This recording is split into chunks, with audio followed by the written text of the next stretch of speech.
for an extended dive, and LGD once again have struggled to make a defensive play. So with that in mind, Birdo will teleport out. He'll give up the next wave. He won't ultimate for the wave clear either. Just let it hit the tower. So that'll be tower down for Anil's Legend, who'll get themselves their first turret of the game. The only one taken so far was that top lane outer turret by LGD, but they moved Shaya up there. Damage onto Trundle, down to 2/3 HP. Equalizer into the choke point isn't bad. Mikhail stops the Varus ultimate, getting much value. That's not bad from Tongyuan. The Equalizer dropped as well, as has the Curtain Call. Ultimate out from Ryze will be an evac for AL, and they'll get themselves out of what was a bit of a spicy situation. Lots of ultimates thrown out there. 3 from LGD. 3 from AL as well. The bot side ultimates from AL, both bot laners and Shanks as well. Exfil complete. God, could you imagine like a League of Legends extraction shooter? Oh gosh. Which League of Legends champion do you think would do best in Escape from Tarkov, do you think? Oh gosh. No Saras for Onivia. True, going for the Malignant second. Yeah. Sometimes we see this. That's a good W into that. Good stun as well. Great damage onto the Ryze. So they look for a dive. Good smite away from Tarzan as Hung is now in big changer. Does have 2 levels down. The ultimate coming through from the Fury will get themselves the reset. W back. Does anything else come through in terms of damage? Tungman is scary here. Kyle coming to the rescue. Tarzan has been finding these angles very well. The jungle difference has been pronounced on the map. Hung has not been first to the play very often at all. Tarzan will have an E back up, you imagine. Stars coming through for the ultimate. Will slam into the wall, just forcing Birdle back because Tarzan really wanted that Scuttle Crab. Does get it. 20 seconds till Dragon now. Tarzan been judging these aggressive plays very well. It just feels like LGD are just 5 seconds late to every play. Not cleanly locked in on this one. Zoe, Aurelion, Soul, Kindred. I mean, using Zoe ultimate to peak quarters would be very funny. Chad 45. Okay. Thanks for the stream, Street man. Appreciate you. 45. Dragon started by anyone's Legend. Can they get themselves their second of the game? Didn't get the last Dragon. Hooks and stuns go wide from LGD. Look for that big Bard ultimate. There it is. Flash away from Shaya. Does catch out the Rumble. The Equalizer's pretty good. Dragon's going lower, though. AL might just look for the smite. Secure. That's exactly what they're looking for. However, that's a good Glacial Storm. It's doing a lot of damage. 1 for 1 so far as the Scion goes down and the Nautilus does as well. Dragon goes to AL. 1 for 1 outside of that. See the Onivia, actually, if they get to front to back. Well, no surprises. If Onivia gets to front to back, pretty scary champion. Ultimate thrown out by the Jhin now. Good wall there from Tongyuan to stop the Herald from charging into mid lane. That's useful. Curtain Call, not a crazy amount of sting behind it, but enough to dissuade anyone's Legend from pushing any further. Tongyuan, I think he's actually having a pretty good game on the Onivia. Yeah, he was caught out, you know, once in a dive and then once around that dragon fight. But I feel like his ultimate usage has been good. Individually, the matchups have been going fine versus Shanks. I feel like LGD, their biggest problem has just been moving jungle support around in time to catch anyone's Legends next play. Birdle might get solo killed by Tarzan. And that's the other problem for LGD. There's a jungler on the left, he's 2k up. I think Tarzan took the loss to Monkey, perhaps a little personally.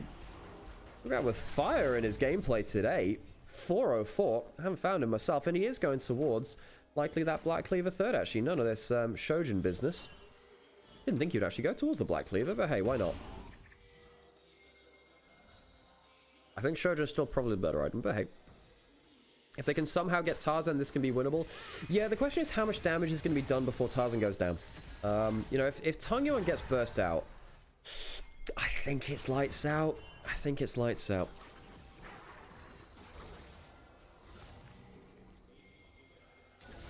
How do you give so many priority picks in game 1?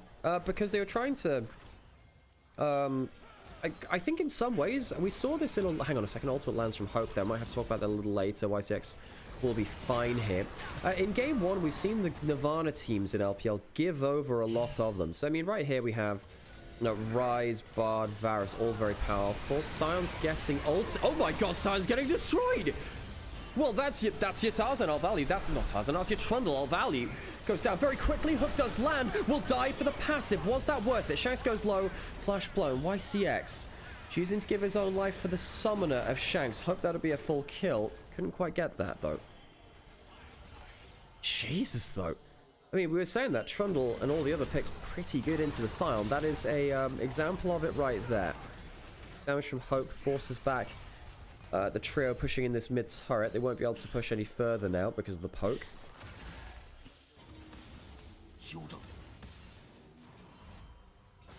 So that's, we'd like to, well, I've said this a lot in my cast recently, but that's the reality check there from anyone's Legend. Sometimes when you're in a game of League of Legends, you need something to hit you really hard one time for you to realize just how an enemy team composition works out. Right there, just seeing how nasty it is for Scion to be trapped by the Onivia with a Trundle ult running onto you in the front line. It's pretty unplayable. Pretty unplayable.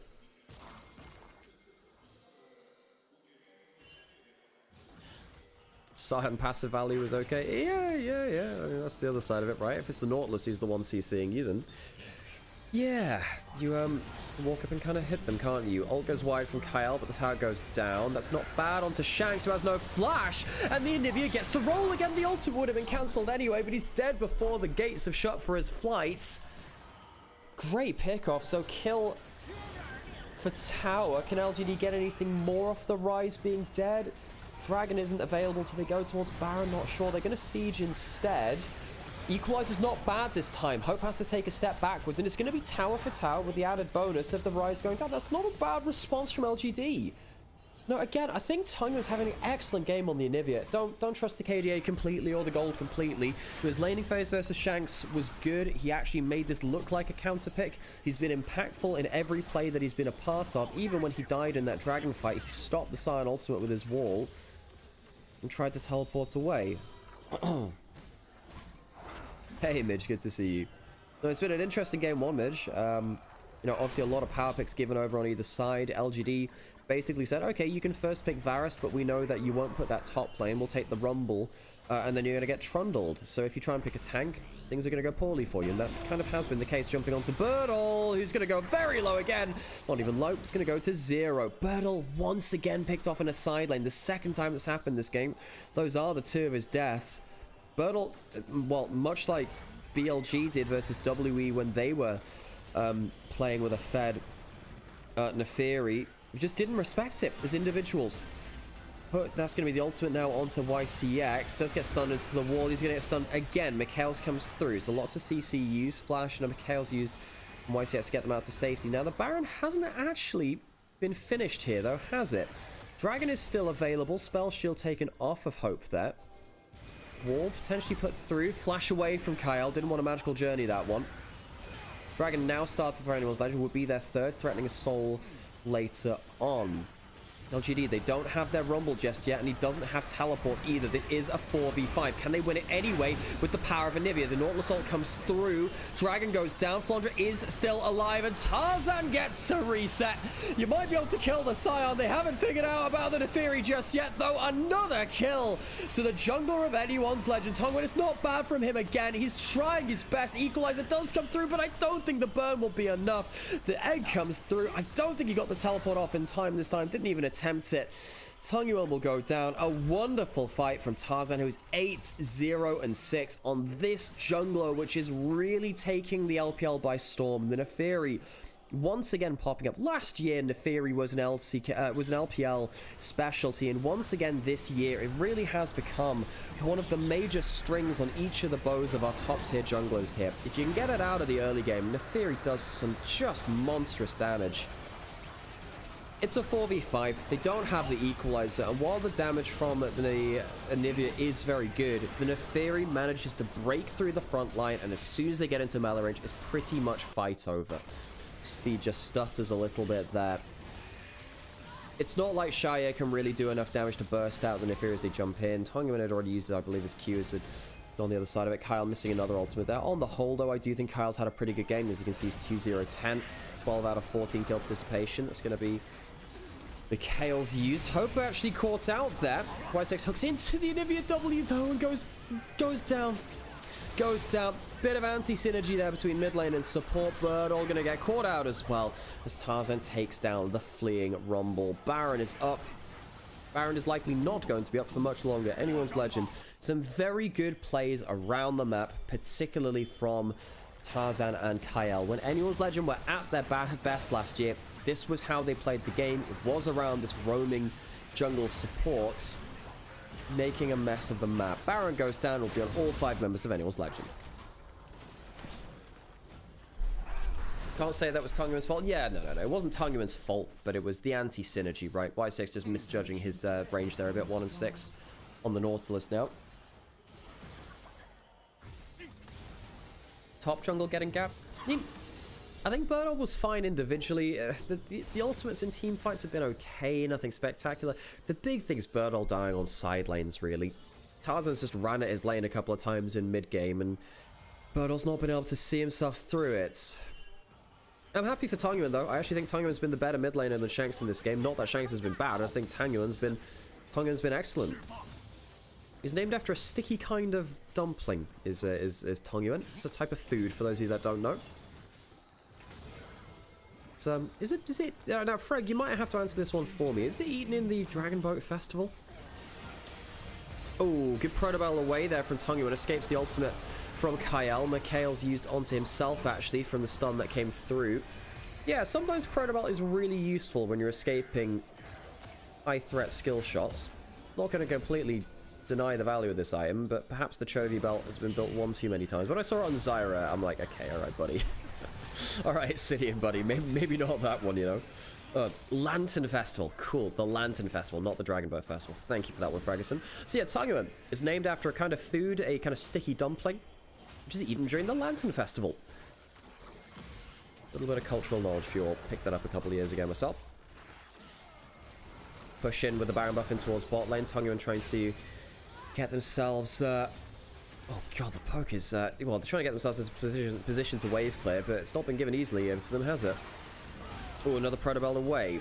Cal really trying to catch out. Hung going low. Does get hit by that Varasol afterwards, but no real damage to threaten them. Not in that case. Hope land the ultimate, but no follow-up after. Hey, Hitman Gorilla. Hitman Gorilla, by the way, your name always makes me laugh. Good to see you in chat there. Perhaps you'd enjoy 007 First Light, by the way. But it's a very good game.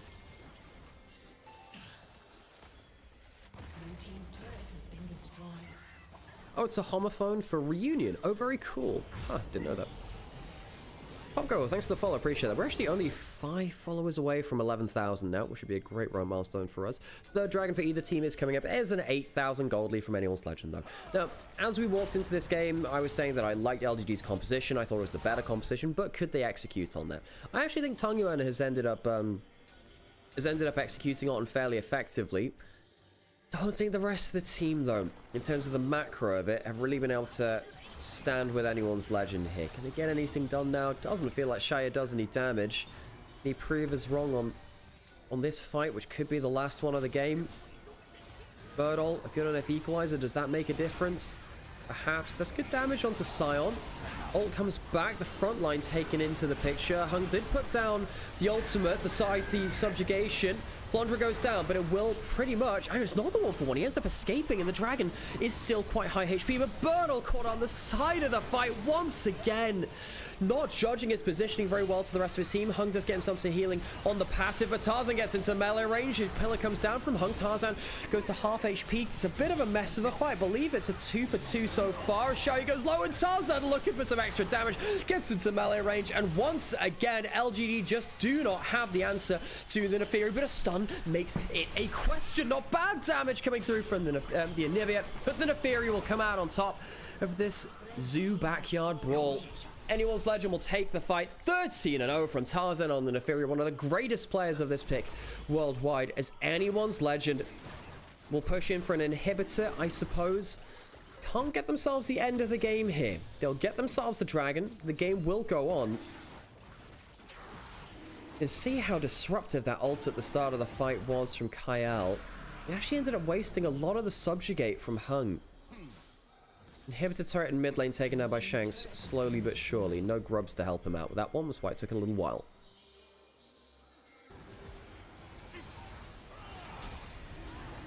Birtle's positioning has not been it.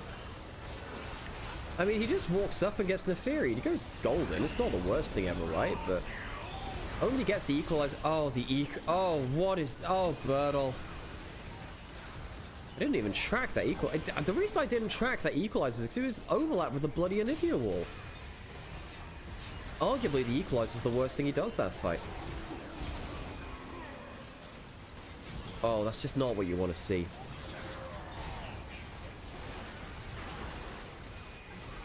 Birtle needs to do better, chap. Needs to do better.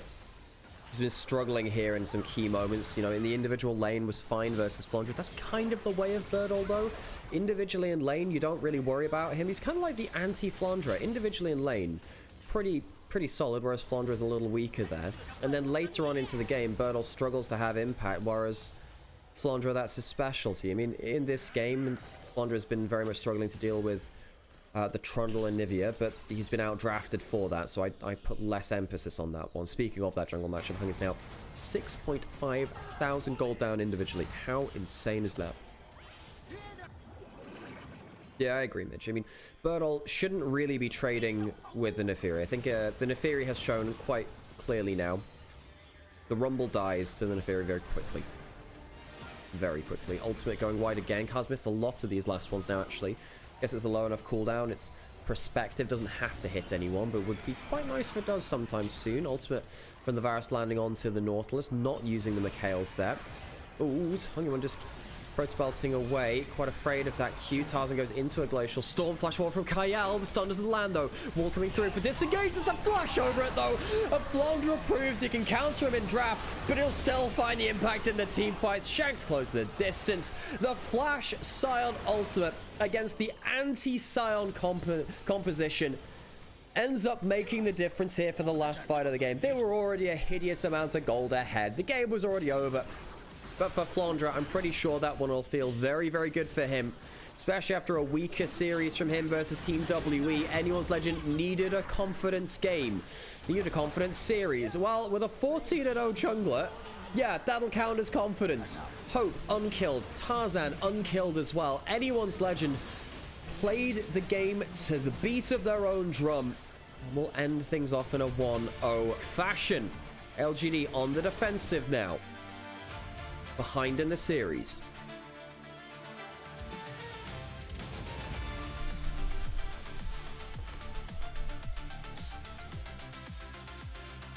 Well, you had to take you had to add another 1 to the end of your name, Hitman Gorilla 13, because 13 was already taken, so you had to be Hitman Gorilla 131. That's very funny, actually. That actually adds so much extra lore to your name. Okay, folks, welcome in. How's it going? I'm gonna go. What do I need to do? I should probably get myself another coffee. You know what I can do, because we actually have the UMA Champions meet on right now, and I still have about I think I have 2 of my tickets left. Is it 2 or 3? Anyway, I can do some races on stream. I can do some of that. I can do that. That'll work. Yeah, why not? I can pipe it over from my laptop onto my PC.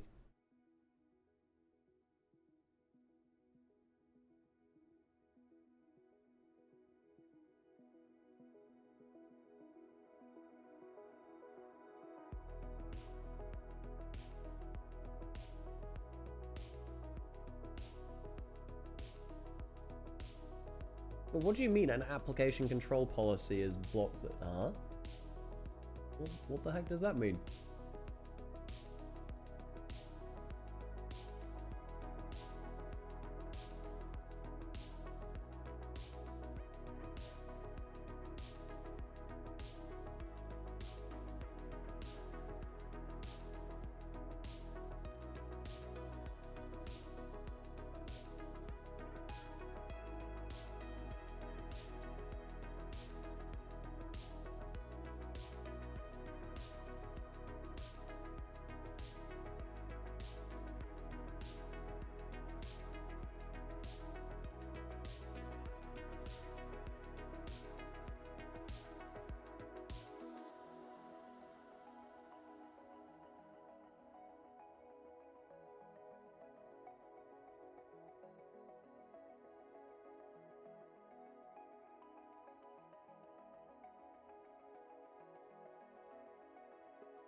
Hey, sorry folks, I've been having to navigate my Windows firewall because it's blocking Uma from running on Steam.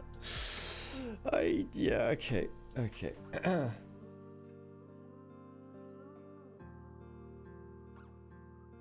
At least they all look like they're a bit back to form. I think that LGD didn't really pressure them on the whole map play thing. Oh, okay. Is Uma... Okay, I think I've managed to make an exclusion for Windows Firewall to Uma. Come on. What do you mean it's still not working? Are you kidding me? What? Okay, well, I don't know what to do about that.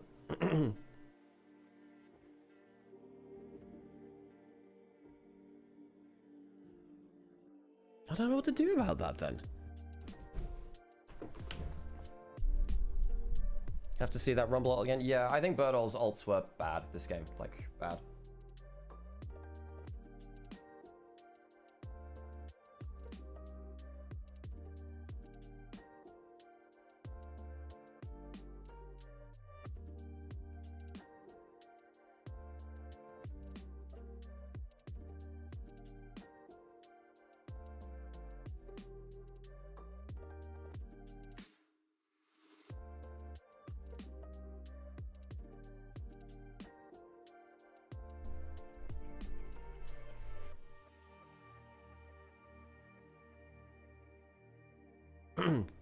As someone who supports the LPL, would you be more excited or worried if W can qualify for MSI?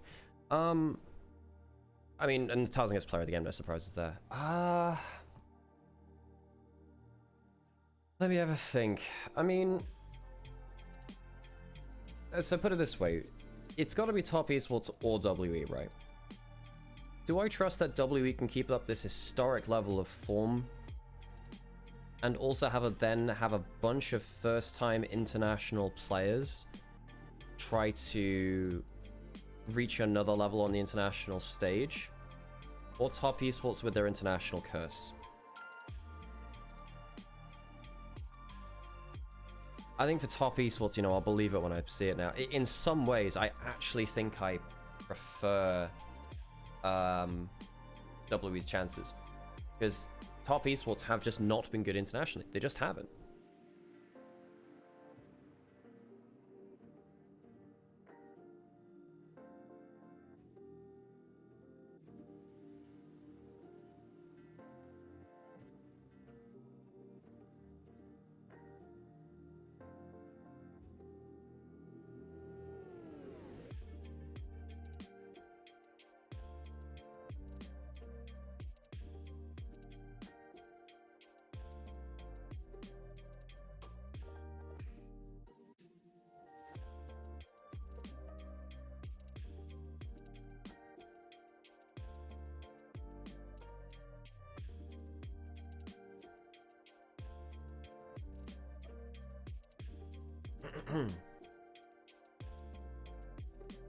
Yeah, so in some ways, I actually think I'm maybe a little bit,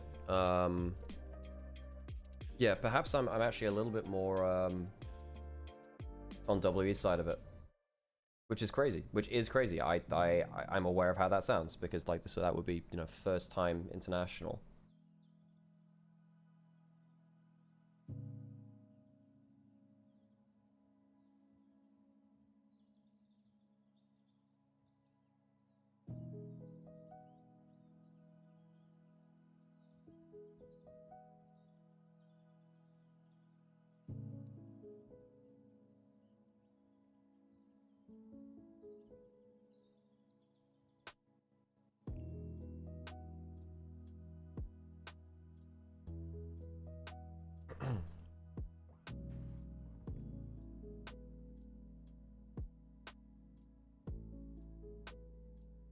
By the way, appreciate everyone suffering through my play. I don't think my play-by-play was that good there. It was okay. There was a lot of, and that's gonna be the, you know, spinning my wheels a little bit there. It was okay.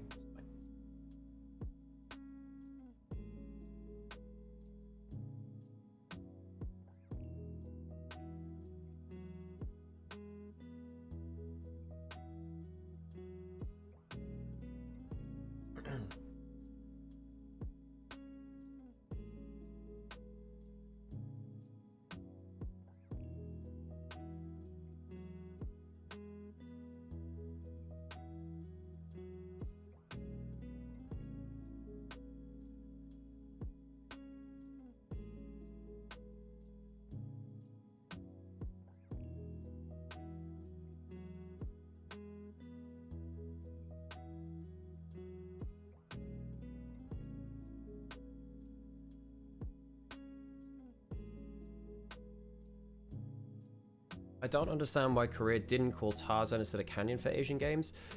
Fair point, I suppose, but I think the problem would be at that point, the problem would be that they're not playing in Korea, and they're not playing in Korea. Oh, I need to put an ad break on as well, by the way, folks. My bad. I need to do that. Wait, did I put an ad break on? Wait, did I put an ad break on? Or did it just auto do it? Oh, for God's sake. Oh wait, did I already do it? I guess I already did it. Fair play. Sorry, I need to get back into the swing of things. Hey G, how's it going? And by the way, if you do actually want to like support us for free this month, we have our projects. Very cool.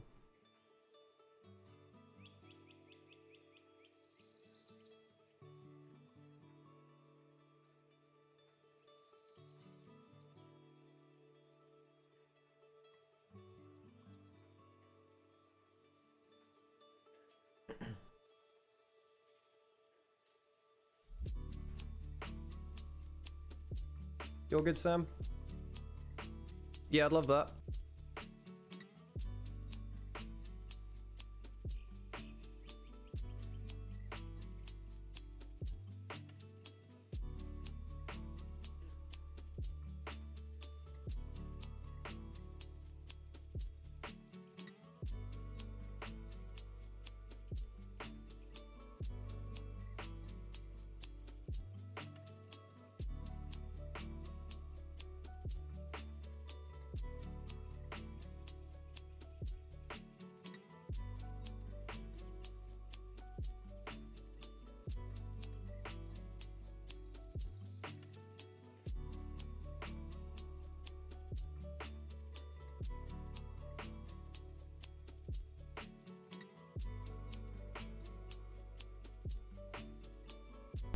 Worst comes to worst, maybe I can do my Uma runs today on my phone. Maybe that's the plan, and I can somehow capture it from my phone and put it onto my PC.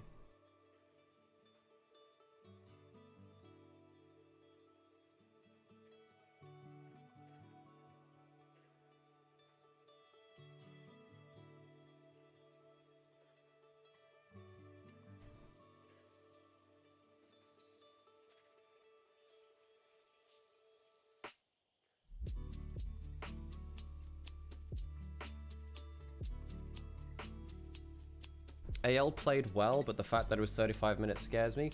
That is a valid point. Yeah, I think that their objective setup is still a little bit rough. Their objective setup's a little bit rough. Okay, I just need to restart my PC, and then that's fine. Cool. Wait, do I get the chance to like do one of my runs now? Maybe.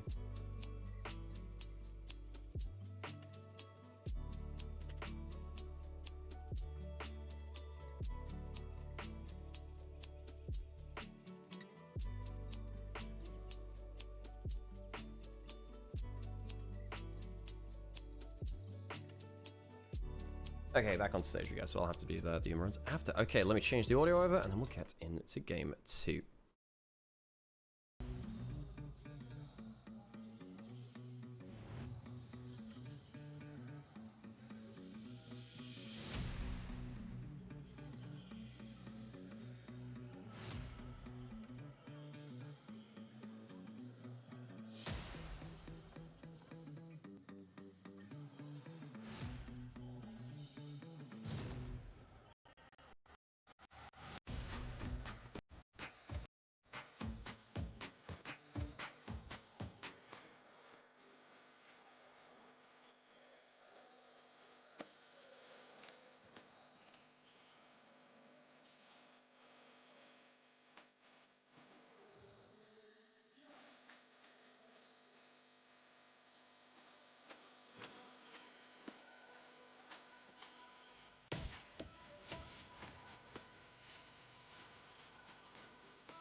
Is it me or is the music running faster? I think the music runs faster when it starts to stutter because it tries to catch up to where it was. I'm actually going to just do this real quickly Because I feel like the music went really quick for a second, and that means that the...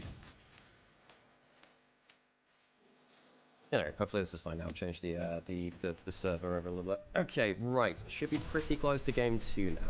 So LGD, I thought they had a good draft in game 1. Don't think that was the issue.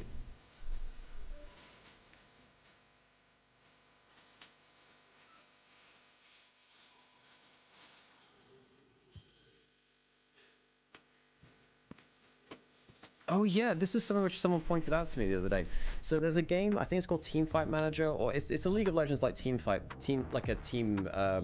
manager thing. And there is actually a player in there who is a Korean AD carry called Nymaera. There's also a Vedius as well. So they've taken like some like caster names and famous names and made them into like NPCs in the game, which is very cool. Alrighty, let's get ourselves into draft 2. LGD, a game down. Bluntly, I think that anyone's legend was just much better on the map. Much better on the map. Seraphine banned away. Like anyone's legend. What are our priority picks now? We have Karma. Karma springs to mind here. Still some Caitlyn lanes. There's Lucian Milio as well. So there's Caitlyn lanes, there's Lucian Milio, and there's stuff like Ezreal, who's still around too. The Karma now being banned, of course, takes away the Caitlyn Karma. It's the first pick, Annie. Well, nothing really deals that well with Annie in lane still, and it gives you the engage. It allows you to play something like the Milio yourself, remove the cleanse from the enemy team, but also give yourself engage where your AD carry won't... Not your AD carry, your support won't do that for you.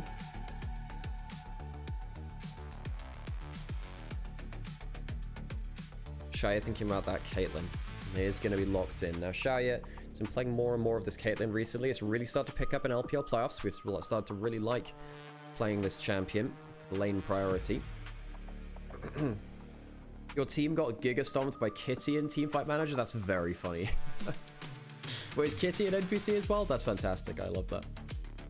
Cassiopeia locked in for Hank. So not choosing to lock in the bot lane pairing. They can lock that in on 3. Well, actually, if you've got Lux, Morgana, and Elise or Pike, you can tank a couple of bans. You actually don't need to lock in support here. Ezreal's locked in. Nico likely alongside it. Hope has been very good at the Ezreal this split. That's been his best champion, really. So that's not a good sign there from LGD. They have double engage combo, so it's not the Annie being picked to stop your support from being kind of like, or like to force your, to cover your lack of engage from support, rather, that's the way to phrase it. As we said, bot lane has a couple of different answers here. Now, the Pike is risky because there's already 2 forms of hard CC in the Annie and the Nico. Now, if you manage to do very well at the early levels, great, perfect. Pike's a good champion. If you don't, Annie stuns you, you die immediately. Now, YCX has been on a very good run of form throughout playoffs comparative to the entirety of the rest of his history. Now, we did hear about how he had some medical worries. He was having dizziness. Managed to subside just in time for him to win that first best of 5 versus Weber. Vayne now banned away from Birdall. Guess that signal's going towards a Nara or a tank topside for Flandre. And the Nara's banned away itself. So I'd imagine that means, what, Cassante? There is still the Jace for Birdall. We go for hyper range, but if you do that, you have 0 frontline. Actually, I wonder if you need to go for something like the Cassante. So you need a tank. You need a tank. You can't just sit there and get hyper engaged onto you by Nico plus everyone else jumping at you. The Skarn is locked in. That'll do the job. It's going to be a bit of a strange jungle support pairing. Shen now getting hot, but Wild Flandre has had some mega games on this champion. Last time I was casting him, he was playing this to great impact. Got an MVP on the champion, in fact.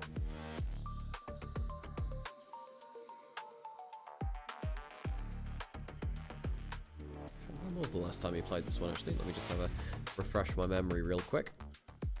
He would have played it in the win over EDG, I believe, in the first round. Yep, that would have been the one. Cool. Pantheon locked in. Now, Birdall. I don't know if I love leaving last pick to one of your worst performing players. Now, Jace isn't bad here. You now have the front line to sit and play at range with a couple of different people. That would be different. They lock a Gangplank. We get Birdall Gangplank? Okay, something a bit different. As I was saying, I'm not sure how wise it is to leave your last pick to someone like Birdall in the form that he's on right now, but I do love a Gangplank. We haven't seen that much of it this year. Gangplank locked in. Okay, let's have a look at the match history for the Gangplank, actually, see where else it was played. I'm going to put on an ad break, though, so we can talk about it and not get ads in the next game. Gangplank locked in as a last pick. Now, this is bold. Is it good for the comp? Yeah, it really is, actually. I think that it has a good matchup versus the Shenix. You can cleanse out the taunt. Your barrels go through the dodge field. Your Qs don't, but you have some really good ability to make a difference with that.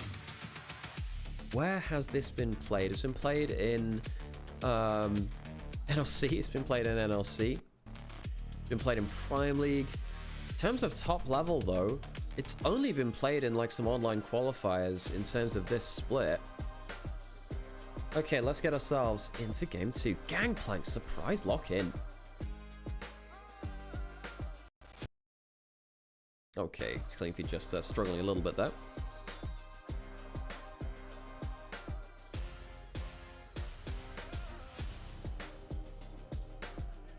369, the only other player to have played the Gangplank within our top level. Get me on I want a yap. All right, Harold, if you want to hop in, you can. If you want to hop in, you can. I can set things up for that. All right, let's get ourselves into game, and I'm gonna get Harold in to talk about a Gangplank.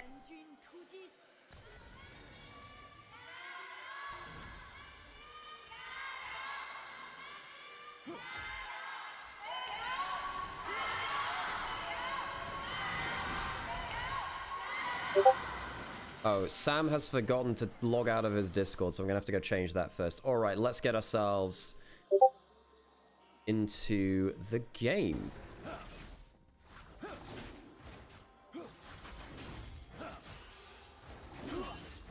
Okay, let's get Harold on, who's a Gangplank main, can help with that. But yeah, Sam, reminder. That Discord booth was from Sam because he didn't log out of his Discord. That's right. Wasn't yours. Hang on, the level 1's going a little bit spicy here as the Pike's getting value, and they're going to get themselves the first blood on to the Ezreal. Shaya stacked up the lethal tempo. Q on target. Kyle may have to flash away from this now. One more auto would do it. And there you go. Kill on both sides. Shaya staying alive for the wave, so gets the XP as well.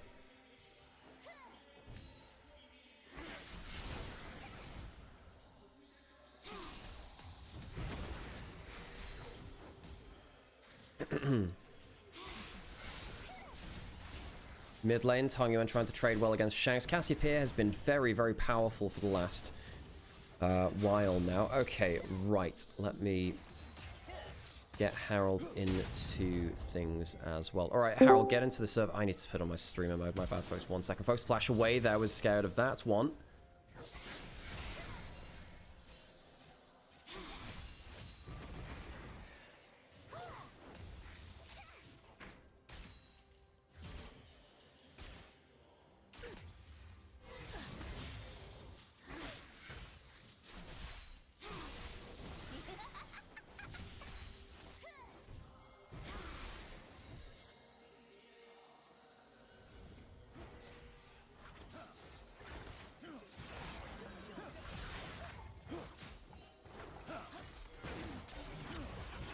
Okay, potential dive coming in through bots. No, sorry, I'm getting a little bit distracted here trying to get the Discord set up as well. Turns out doing stuff on the fly can be annoying. It can be. Alrighty.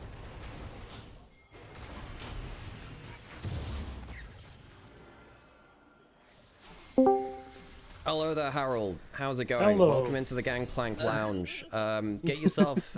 I'm not going to stream it through here just because I don't want my PC to explode, but we do have a gank coming across mid lane as Shanks flashes away. Does the hook land? No, that's well wide from YCX.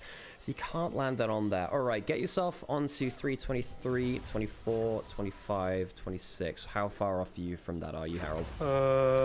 22, 23, You need to be about 8 seconds ahead. on that one Yeah, then. but I don't think I can. Okay, I'll try and stream it over but to you it's then. fine, I'm just gonna hope that my don't PC worry does about it, not don't worry about explode. it. Don't worry about it. It's fine. Okay, I'll just but use yeah, it for the tell me about Gangplank, and tell me about what it should be doing in this kind of game, Harold. Okay, so Gangplank is a disgusting counterpick into Shen because Shen can do nothing in this lane. Shen can do nothing in this lane. Alright, so you heard it here. This Gangplank is actually good here. It's not just an ego pick. Potential fight in this bot side. They will count up onto that later a little bit. Tarzan going low. YCX does have potential ability to keep that damage running down with the Hail of Blades. They will dissipate for now.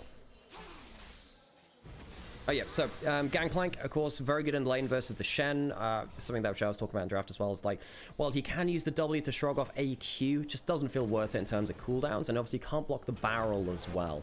And later on into the team fight, then you just get to have Gangplank, who is one of the best scaling champions in the game. What do you think about him into the rest of the composition? So I think Gangplank is really good in compositions that struggle to pull the trigger decisively onto multiple targets, because a lot of the CC coming through from the side of AL is single target or is going to be very frontline centric, like the Annie stun, the Pantheon stun. Yes, there is a Nico, which is a bit of an issue because Nico can disrupt the team fight a lot, but if Gangplank is left unattended in these team fights, he's going to start laying down damage with the barrels. And the cannon barrage in this game has a lot of value because there is so little range on the side of AL. The Ezreal is really the only thing that gives you leverage at range. While the Pantheon, the Annie, the Shen, they all need to be up close to deal damage in this game. And that's another one of the additional values of the Gangplank. Yes, Shen has a global ult. Guess what? Gangplank does too. Well, globals for globals then, you heard it here. Now the thing is, Birdle was struggling a little bit in the last game to really make a lot of impact with... he was really struggling to keep himself within range of the team and not get isolated out on the side. He was really struggling with his spacing to the rest of the team on the Rumble. And my worry here is if he's out of position, Kyle catches him, Tarzan catches him, there's a chance he gets burst out before he can do Gangplank things, really. That's my worry. And I think that's probably the reason why he went Grasp instead of the Fire Touch, which has been Gangplank's best rune ever since it got reintroduced. Single target damage on Q means you can proc it at maximum value. He's gone for the Grasp instead, which you get to free stack in this lane. It is ranged if you stack it through Q, so you only get 2 max HP per Q. But it still gives you that extra tankiness, plus the Resolve rune page will give you that extra power to survive the dive, to be tankier. It's going to get at about 3.5k HP while being full crit Gangplank. But it looks like he's going to try Force, which I am not. Yeah, I think a lot of people autopilot builds on Gangplank, which is a problem. Ooh, this could be really important, actually. If there's a successful gank in top lane, can set up this Gangplank for success. They choose not to wall stun, though. Tarzan close to the level 6. He's one camp off of it. That would have been the last chance to make a play before the globals come online truly from anyone's legend. Of course, one of the things that you want to attack the source of the globals. They would love to gank the Shen if possible. Level 6 hit by Tarzan here. Actually, ultimate thrown onto the Skarner, who goes for the wall stop, but doesn't quite land it onto Shanks. Doesn't have his own flash, though, and will still goes down. There comes the Shen. Cannon Barrage is through, but it's not enough damage, and it looks like it's going to be a 2-for-1 in favor of anyone's legend. The Cannon Barrage wasn't enough, and that failed wall stun may really come to bite them. Birdle's going to get ulted by the second of the globals now, but Tarzan does need to be a little bit careful here. The Gangplank's a little scary. Gets his passive charged up, back up, lands the Q.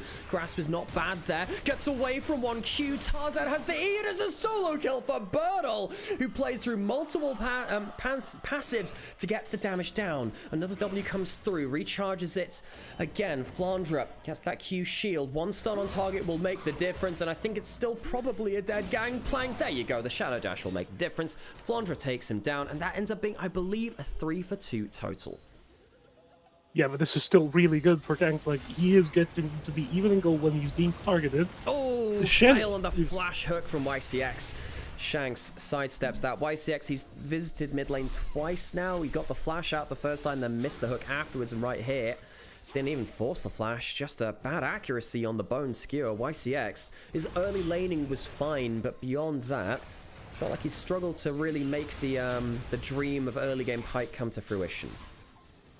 Yeah, I mean, early game Pike is very much a feast or famine, and it does determine the way that you're going to be able to play out the game. Pike needs early impact to be a valuable pick in any draft. If he doesn't get early impact, it means he cannot snowball XP, he cannot snowball a lead, he cannot get Yeah. his lethality items, which means the execute won't come in until later, and that becomes the issue. But LGD, they're coming up fighting after that loss in game 1. They are, you know, they had the loss in the upper bracket. That was pretty decisive. Lower bracket, 5-game versus TTs. This is their 3rd series in playoffs now. Of course, if you include play-ins, that would be their 4th with a 5-game series against Weibo to start things off. LGD have already, I think, done a lot more than was expected of them alongside the other Nirvana teams. This has been a bit of a Nirvana revolution. Can they actually make it into more than just like a blip on the radar, though? Because they beat anyone's legend is far more than that. YCX going low on the Pike. The Ezreal comes through, and it's a dead Pike.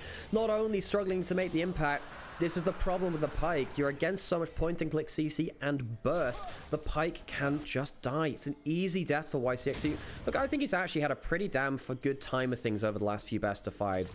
But that's definitely not something you'll want to remember. Flandre uses the Shadow Dash, pulled outside of his W, and he's going to go down to the Gangplank almost certainly here as he's still on cooldown. You can throw your shield around as much as you want. It will still be the death of him, but it takes another couple of skills, including the Cannon Barrage. Now, that isn't so good for LGD.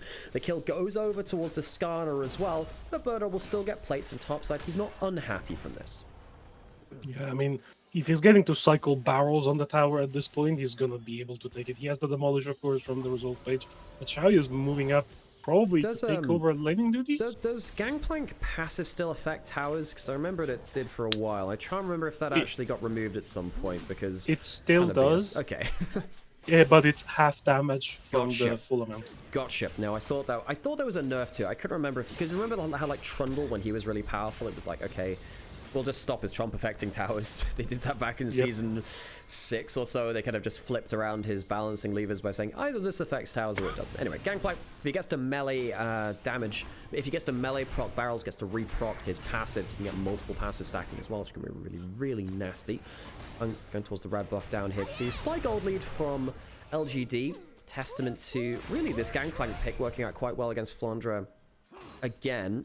However, Shen's now at a pretty nasty point where he can just kind of sit very deep in top lane, threaten with the global, and say, well, you're not going to go overextend for this because we've got a Pantheon.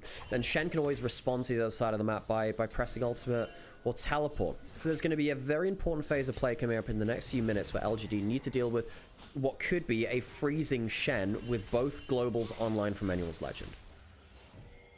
Don't really understand why LGD are faring around Birdle together with Xiaoyu. They're losing farm actively. I think this Gangplank is safe enough to be playing up in the top lane, even a little more extended than usual. I know Flandre is slow pushing the wave and trying to freeze it, but I do think one of the strengths of the Gangplank is you tend to have so much mobility and so much disengage potential with the battles, with the cannon barrage, with the oranges, that you don't necessarily need to care too much. Now, it is a Pantheon. Pantheon is very strong, especially into some of the more immobile carries on the side of LGD, like the Gangplank, like the Caitlyn. But I still think at this point, it is your pressure point. You should play towards it. Well, they're sending up to the top lane now that the wave's going to come a bit back towards him. Eyes on Tarzan for me, because I think he is strong enough to deal with Birdle. Now, interesting, he's gone for the Doran's Helm with Birdle, and that will really help him with the Triforce HP as well. Flandre flashing away. The Wallstone doesn't connect. Flash is already down. Does he pull the ultimate out early? The hook from the Pike is going to get dashed away from, and that means he has got nothing left to get away from the Impale. Good combo there with a 2-man roam. We asked them to put resources into the Gangplank. They do exactly that. Cannon barrage to the other side to make sure it's not an easy push onto tower. I think that will save the tower from going down on that wave. Birdle now 1,000 gold up. Oh yeah, money farming, global money farming. Yarr! Listen, every time you play Gangplank, you have to get in the mindset of I need all of the money What's an AD carry? I need the money. Well, this is the thing about Gangplank. He's the reason why Gangplank hasn't been played that much over the last few years is that he's sort of similar to an AD carry, played in a role where you would have preferred a tank across the last few metas, and he's not as consistent at doing damage. But I think with the removal of lane swaps, with the ability to snowball your top lane XP with the top lane role quest, I think that Gangplank should really have been played some. I can't believe he's only been played in top level play something like 3 times this year. It's a very low amount. 369 played it twice in last playoffs. It failed both times. Impact played a game of it in online qualifiers. And this is only the 4th game I think I can see on match history record. Anyway, with all the changes, I think that picks like Kale should be played. I think like picks like Gangplank should be played. There are high damage XP scaling champions in the game, which should be getting abused right now, but I don't think the research has gone into them enough. I also think a lot of like the meta is like TP is very powerful, especially the empowered one that you get with the quest. Like it gives you the extra HP shield. It means that you can face check more freely. It means that you can fight a little bit more freely after TPing in. But I do think a lot of the value of the picks like the Gangplank to kill that you can now run double combat summoner to try and be more to survive easier in the lane. Like I personally really like Gangplank as a counter pick into Rumble because I get to run Flash Exhaust and I just win because I exhaust him level 1 with barrels and I just run him. There are definitely some picks where he can work very well. Even in something like Kasante, you can do quite well there too. Jumping onto Tongyuan on the side lane now. Doesn't have... We just learned the ultimate there with the stumble, and after, and even with the empowered Mertress, Tongyuan goes low, but he's not going down just yet, and the Q goes wide. Kyle, can you get there in range? No, he can't. Tongyuan survives a 3.5-man play on the side lane as the Ezreal ult also went wide. Yeah, I mean, that was a really good interrupt I hang as well, making sure the Shen couldn't quite join the play. Yes, Tarzan got the shield early on, but that's all that they get. And LGD on the other side of the map, they get to trade, they get this Rift Herald, which they're going to be able to use to try and break open the mid lane. And when you have a Caitlyn, you want this mid lane space to play up because you want to set up a trap line, you want to set up control, so you can deny access from the side. They tried to make an even stronger play on the side lane. I didn't even know that the Shen was ulting down there, so the Shen ult was down for that play. Or rather, it was used during that play, but didn't come through because it was stopped by Hung. That's really important. If they've been able to blow open that bot side of the map, get another tower, kill the Cassiopeia, would have been a big win for Anyone's Legend. And now suddenly, look, LGD are 2k up. Tarzan has not taken over the game. The Gangplank is scaling, as is the Cassiopeia. And Anyone's Legend, while they do have 2 dragons, it's actually only a Cloud Rift 2. Now, I'm a bit of a Cloud apologist. I think that this Rift can be really, really strong. I don't think a Cloud Soul wins you this game outright. Anyone's Legend need a fight, and they need it kind of soon. They're hanging out in Fog of War, but don't look for a play there. I'm getting quite worried here, Harold, for Anyone's Legend. I feel like they're going to have to outfight something soon. I think they're relying on the insurance that they are mechanically be better. But at this point in the game, you're fighting into a composition which doesn't particularly care how good you are with your hands, because a barrel is still a barrel, and also, and it will still. And also, when you talk about work on the insurance that they're just mechanically better. That's what teams thought about WE. They thought, oh, we'll just be better than Team WE and these Nirvana teams. I mean, let's be honest, against LGD, Weibo thought the same thing, I would imagine, too. Nirvana has continually gone against that kind of understanding. You think you're better mechanically than us? All right, prove it. And on the whole, it's been a lot more of a mixed bag than we've seen in previous playoffs. Potential dive onto the Gangplank, gets through the stun, and we'll get some wave clear in here. Bertle, the thing which I was going to say before, actually. Now, while Triforce isn't great for the actual damage spike of the Pantheon, who's going to teleport away, is aware that he's in a 1v3. The Doran's Helmet, plus the extra, 400 HP from Triforce thereabouts, does make him surprisingly tanky in mid-game, and that does remove a loss condition somewhat from LGD. Yeah, I mean, he's going for Shojin second, which means he's going to get a lot more HP. Which means from items he's gained about, I think 700 probably HP 900 HP with the helms in top of it. True, very true. Jumping down the Tongyuan again, trying to teleport away, and he'll get away from it this time. AL. That's now, what, 3 times in a row? The Cassiopeia dive bot side, the attempt onto the Gangplank on the top side, and now the Cassiopeia bot side again, but they've not really gotten anything. The game keeps stalling and LGD keep farming. Yeah, I mean, Hope is ahead. Hope is doing well individually. He's picked up a few, the kill on the Pike earlier with the ultimate. Being after that, like early hang on, 2v2 Kyle on the back bottom. line. Here comes the submarine. Shen's coming out of the play as well. Xiaoya goes low. Xiaoya goes down. Pantheon kills them. The Impale comes through. The ult was not bad from Tonga, and the Cannon Barrage comes through as well. That might limit it to just the one kill. A lot of cooldowns were used in that play. Anyone's Legend, though, use the overpush of Xiaoya and do take down the Caitlyn. And now you were just saying, oh, look, Hope's doing quite well. On the other side, Xiaoya is now down 800 gold. I don't know, also Xiaoya going Collector first in a game where there's a Shen Pantheon.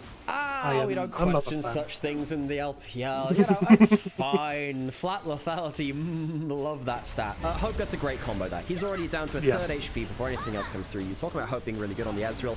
It has been his best pick this split, and right there, very clean combo, leads to the first kill of the fight.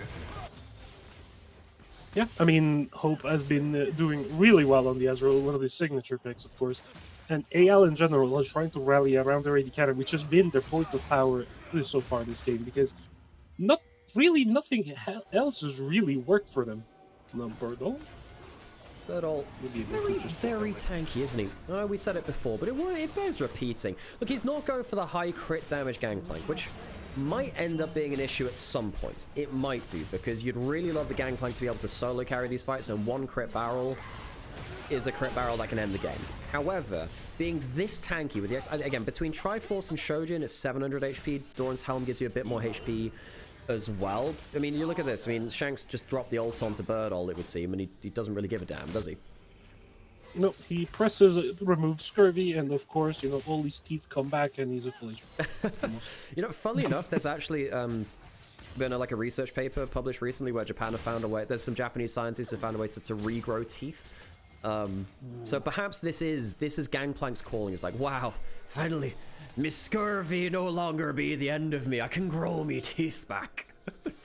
Dragon's up in 10 seconds.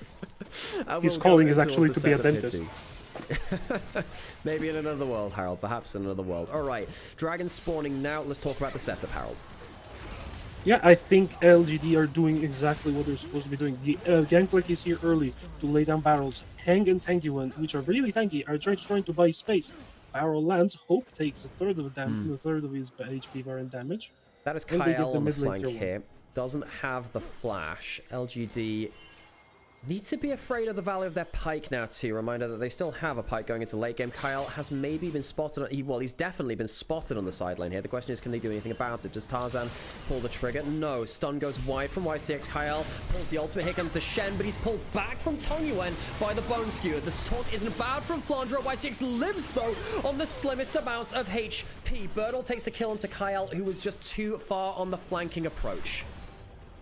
Yeah, I think Kale tried to go for the for the highlight play, but he wasn't. Forward with the stun, cannon barrage on the way back. Good disengage from Tongyuan. Stun from YCX. Goes wide. The hook does too. Taunt comes through from Flandre, and that's a dead Pike. Does the rest of AL have the damage to make things work, though? Shanks goes down. Tongyuan's still alive. Hope is doing damage, though, and the Ezreal is starting to really showcase their 2-item spike.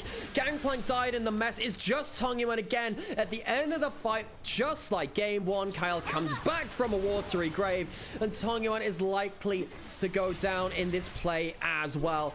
LGD get out for the Dragon. Harold, you said that Anyone's Legend were banking on the fact that they're just better mechanically. Perhaps they will be again. The teleport will get Tongyuan out to safety, but it doesn't save the fight. Yeah, I mean, Flandre almost cancelled. But yeah, AL really good way to try and draw out cooldowns. A lot was used to try and just take down the Nico. And then YCX through. Gangplank's coming back in. How many do they get off of this? If they get Tarzan, they might actually look for a Baron. Hop over the wall. Birdle, bit outplayed there by Tarzan. Does get the barrel on target this time, but there's also an E involved. There's no more Scurvy to be removed. Birdle teleports in and damn near dies for it. The hook lands onto Flandre, but Birdle wanted so much more from that play. Outplayed by Tarzan, using his own body as a getaway post there, really using the W to get out to safety. Yeah, really good play by Tarzan. Really, this guy is probably the best jungler in the world? Damn close, I would say. Well, this is the thing, right? He just got out-jungled by Monkey in a 3-0 series. Monkey was better than him in that series. The question is, can Tarzan be the best jungler up? He can be, but he's being contested here in the LPL more and more. And right here, I think he's pretty angry after that last series loss, Harold. He has something to prove here. Yeah, I mean, this is the guy that, like, everybody was talking about last year. Oh yeah, AL, the team from the LPL, but again, in this fight, so much disengage coming through from AL. Flandre getting double pawned into the backline means Birdle can't quite get the damage. Shanks near dies to a barrel, then dies to a built-over Peacemaker. But Hope is free-firing the entire time for free. So I'm going to make you very sad now. I'm sure you've already seen it. What do you think of Collector third on Birdle's GP? Man. Oh god. You know, this one, hang on, that's going to be the Pantheon on top of the Shen. That is nasty L combo again. Shen was stopped, I believe, somewhere in the middle of the combo again. Tungman does have the serve. It won't save his life, though. Double globals come through, and while one misses the check-in for the gates at the flights, still managed to get one to the location. In anyone's legend, do you get the kill onto Tungman? Now, AL is still down 1,000 gold. Some of that will be, of course, the Pantheon Q passive, which helps him, again, print gold in the same way that Twisted Fate does. Good damage on Flandre. That's more than good damage. That's a straight-up kill. Flandre goes down. Does Tarzan look for anything more? Kyle round the flank. In fact, he's more than in the flank. He's right into the play, but only gets the very tanky gangplank. Not a great engage there from Kyle, and perhaps a bit of panic from anyone's legend as they lose their top laner. Yeah, I mean, the Flandre is always going to be a core component in these team fights for AL because he's the one who can buy the space for Hope and Shanks to try and lay down the law. Oh, it was a mistiming on the ultimate by Flandre, by the way. Yep. Cast it a little too early, meant that Pantheon, he arrived at the start of the Pantheon rather than at the end of it. Scuttle tab taken by Hung. LGD, oh hang on, the clean feed's really doing a bit of a struggle there. All good, should be sorted soon. 2 minutes till Dragon, anyone's legend looking for the Cloud Soul. LGD really looking to see if they can find themselves just that one big team fight around these huge damaging carries. I know the Caitlyn's only even, but you do have 3 technically very good scaling damage carries here. They just need one clean team fight into a Baron, and you feel like LGD can take this game. Yeah, I mean, LGD are in a good position to take this game. Like, Tarzan has been doing a lot of work, but he's the only one that currently has a gold lead on the side of AL. Now, LGD have started the Baron. It's going down. YCX lands the hook. Flandre out of position now. He teleported for the roll quest shield. That is not a good cannon barrage at all, really. Shanks playing towards the blast cone. Birdle's big team fight ultimates on the Rumble and on the Gangplank. They've not been good, Harold. This one there felt like it was very panicked, actually. Just put down... I'm not really sure why, to be honest. He gets put down, though. It's a long cooldown burn by anyone's legend. At this point in the game, though, the cannon barrage is not super long of a cooldown. It's about 50 seconds, which means he's going to be back probably for the next skirmish. Which I don't mind. It's a really good disengage tool because it slows down the engage. It deals a lot of damage. It disingenuinely deals a lot of damage at this point in the game. Yeah, and it's also worth noting as well, Shojin does increase the damage of it too if it's stacked up, which it's normally an AP ratio scaling ultimate. Shojin kind of breaks that a little bit and says, okay, well, my abilities are going to do more, so the Cannon Barrage can do significantly more damage when the Shojin particularly is built up.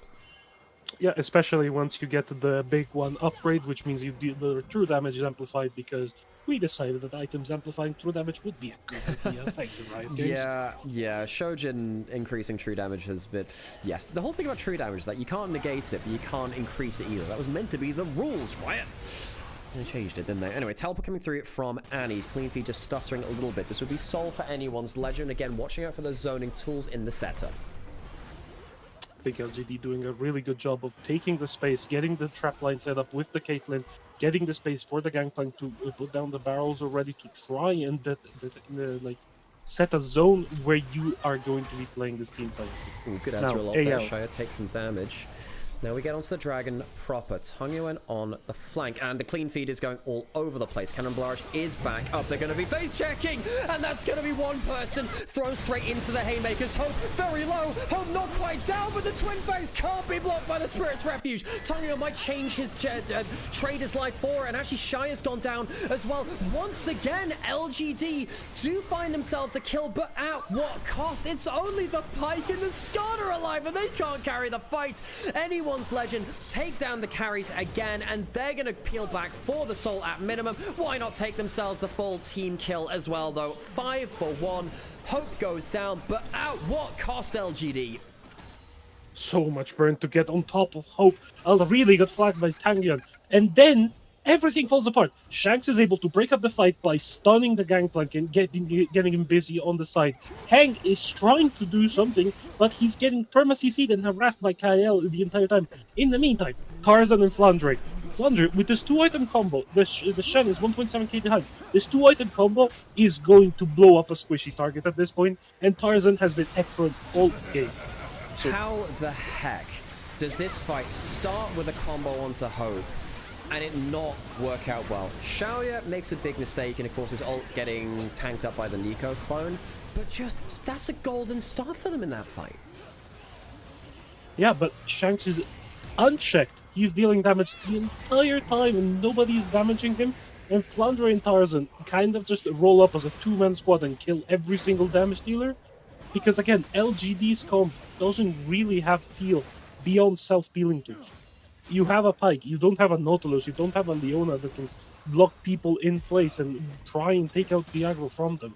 You have a Pike.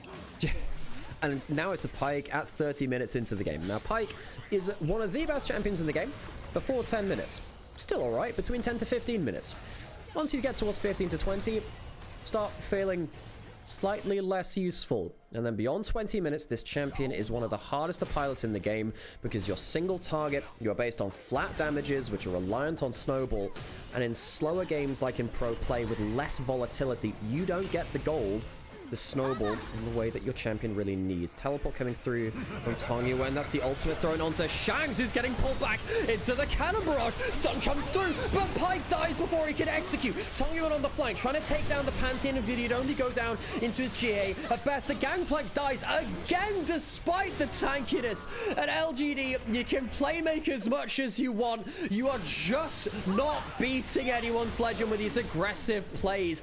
Anyone's Legend absorbed the haymaker, and they walk it back into another one-team fight.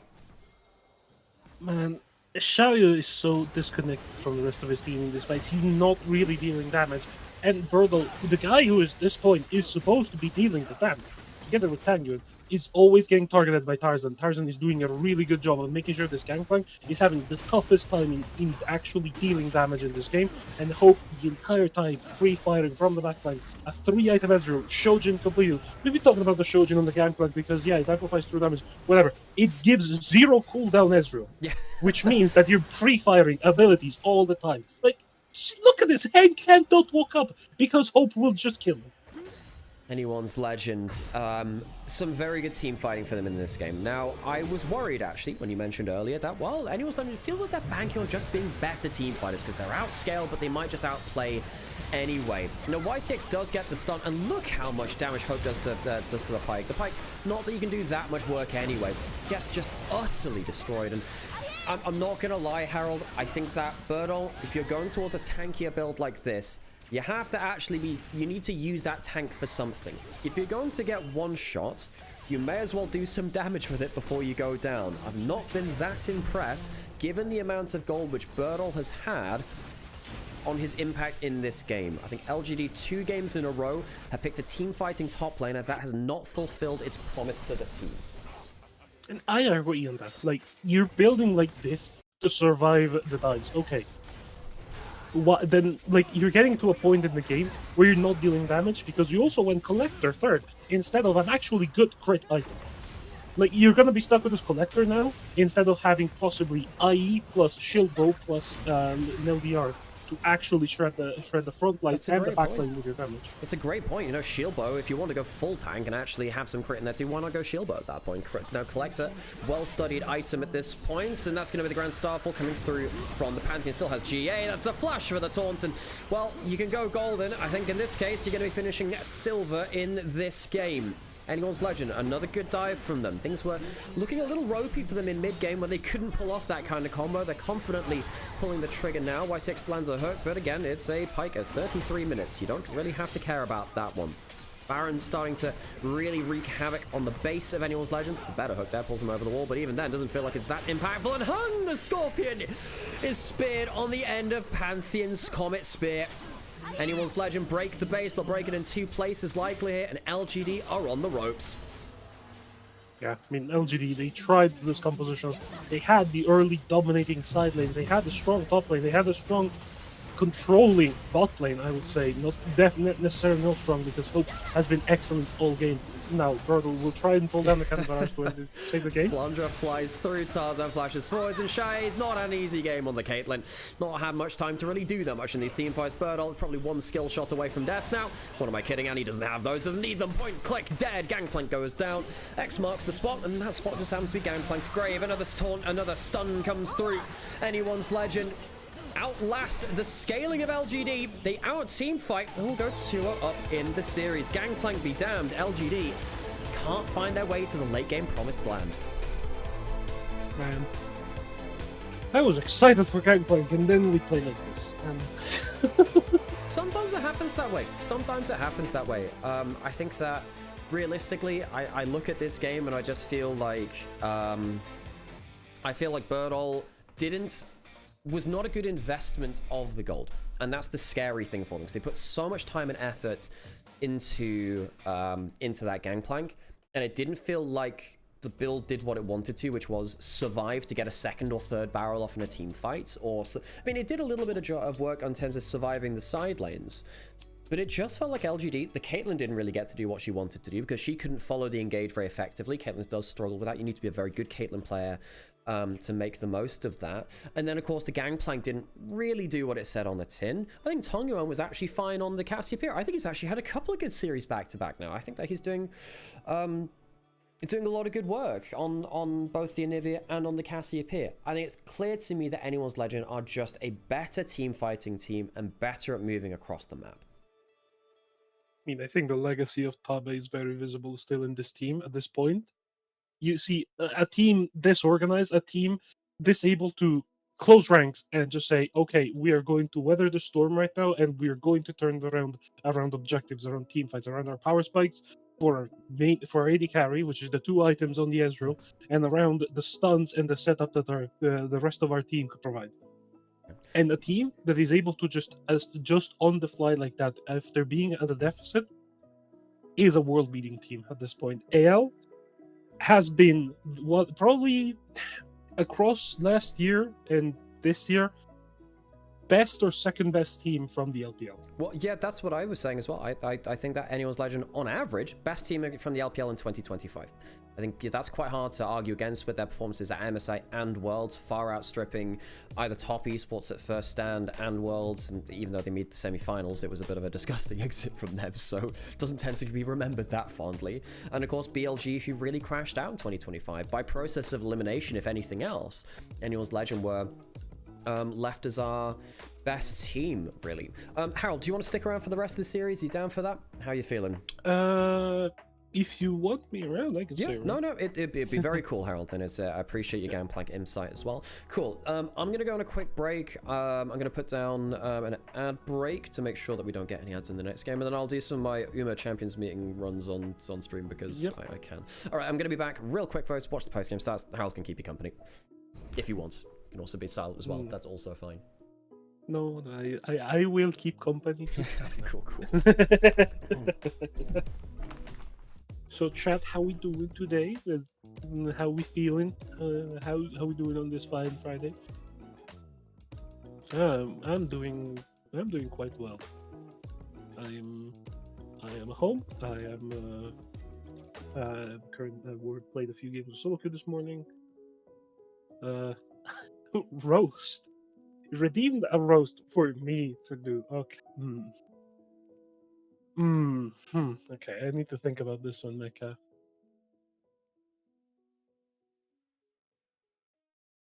Huh.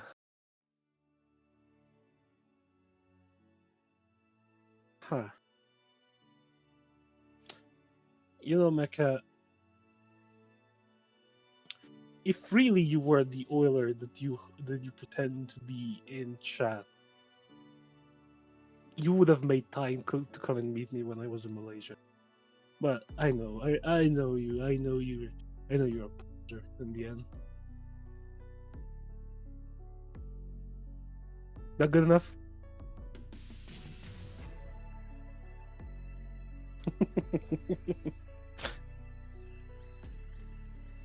Listen, I understand that the situation was complicated because of everything happening at the time. So don't worry about it. It's just sometimes I would have really appreciated, considering probably the only time in my life I'm going to Malaysia. But as we see here, post game screen, look at that gold lead on the side of LGD. They kept controlling the game about the 2K gold lead the entire time, and then damn, we lost the game. YCX dealing 5k damage in 34 minutes, says Pike. Yeah, 6% damage share. Oh boy, oh boy. In the meantime, on the other side, you see it's Flounder with a 13% damage share, but so much KP, so much potential to just play out the game. And we see here in these highlights some of the execution mistakes on the side of LGD. Started really early on this game. Flounder with a good flash out of vision to make sure that they could just keep the fight going, and then the Pantheon ult with the follow-up from the Shen just walking up. As we see here, Birdal showing some good mechanics here on the gangplank, getting the barrels down. Now he's level 7, so the barrel cooldown is fairly low. Gets another auto attack before the last tick of damage can come through and survives. But here, the start of the downfall for LGD here was here for me when YCX at level 4 is already getting picked off and getting eliminated like this around his own jungle, is where this Spike has lost almost all threat already. And you're not really doing anything. Just Tarzan is so damn good, man. Tarzan is such a good player. And like this play was good, I think. Isolating the Nico, trying to make it a split fight. But so much damage is taken from YCX, and YCX is now half HP even before the start of the fight. Hank is below half HP as the frontliner, and you get Birdle trying to walk in, trying to deal the damage, but then Flounder is able to just I'm back. feel so much disruption. Welcome back. Why is the completely dead like that? Huh. I have been yapping to chat. Mecha requested a roast, and I was. Right. I feel like I was a little bit too mean, but. You're good. All the best ones are. Okay, right. I can do my Champions Meet stuff. All right. Let's I'm gonna do my Uma runs. Okay. Oh, yeah. Because I can. All right. Since you're back, I'm gonna go take a bio break. Nice. Okay, so this is Tokyo 1600. I'm running triple fronts. Hey, Jiro, how's it going? Yeah, I'm back. So I'm running. These are my 3. I've got a Maru who is like crazy stats across the board, and you're looking for these double accelerations. Basically, it's a fight for first with all 3 of my fronts having speedy to try and buy space from the back of the pack.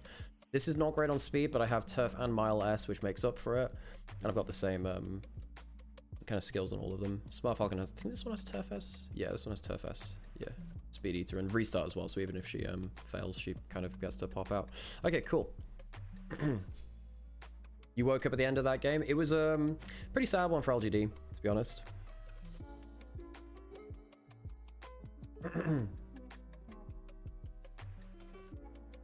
I see a lot of comments about Birdall. Look, in the past, I was a bit of a Birdall defender. I'm not sure I am now, really. I think Birdall's team fight picks have just not really been good enough. Tarzan player of the game, no surprises. He had a really, really good game. How many fronts? 1 extra front, is it? 4 fronts? Okay, well, we should win the race for first. But the question is whether we actually buy enough space to beat the backliners, because backliners go faster. Like, Taishan is scary as hell. They'll be doing, like, Doba and Medra Orion uniques. Okay. And, yeah. Oh, we got a late start in there. Around 2 times speed. Looks... Oh, hang on there. Bourbon might be winning the... No, they're not winning the 5 first. Okay, we're good for now. And we got Speed Eater in there too, looks like. Oh, we've got a good gap out here. This is pretty good. Really need some extra skills to proc, though, so we can actually keep the gap further ahead between front line to back line. Got another Speed Eater in there. That's good. Wow, that Bourbon just shot out to the lead.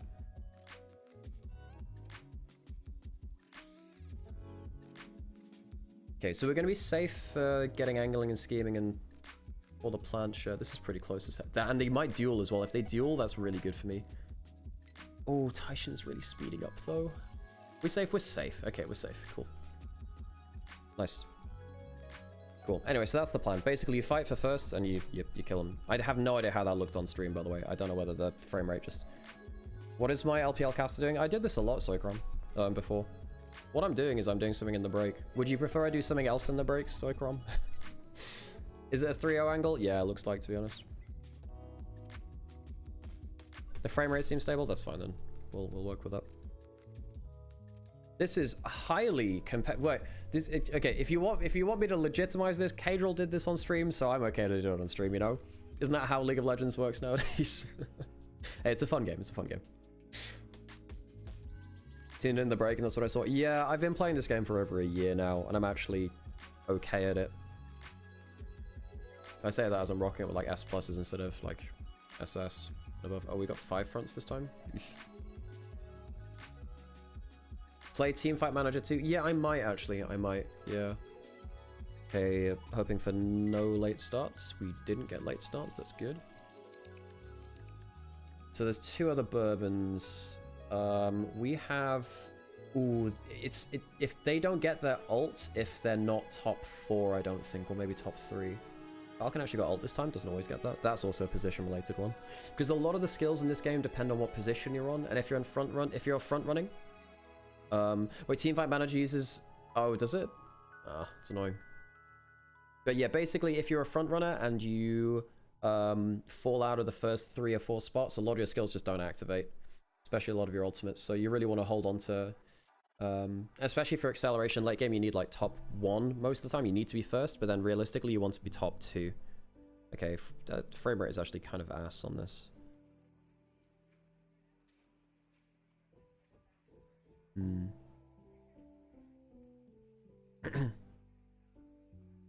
Do we need to see the Nymaera ADC favoritism? Yeah, there is literally a Nymaera Korean AD carry, so we're doing pretty well here at least. Do we get any speed carry over? Speed Eater's good. Oh, the backline's quite close here. Get angling and scheming. We get Victoria for the plancher, which isn't bad. I mean, this Falcon does have like power S pretty much from turf. I think we're just about... Oh no, I don't think we are. That's a really fast King Halo. What do you mean you're that fast? Ah, backliners, man. They're crazy.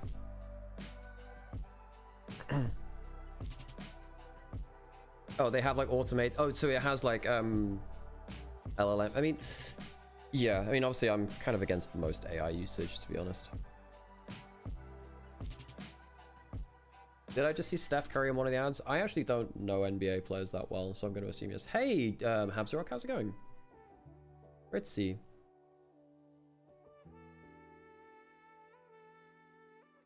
Yeah, no, in fairness, like, I'm about as anti-AI as it gets, so, yeah. That's good to know, that's good to know. Move that over there. Curry just signed a massive deal with Leaning. Yeah, someone else was saying that in Onivia's chat. Oh, he moved his... It's a lifetime contract? Are you kidding me? Yo, what?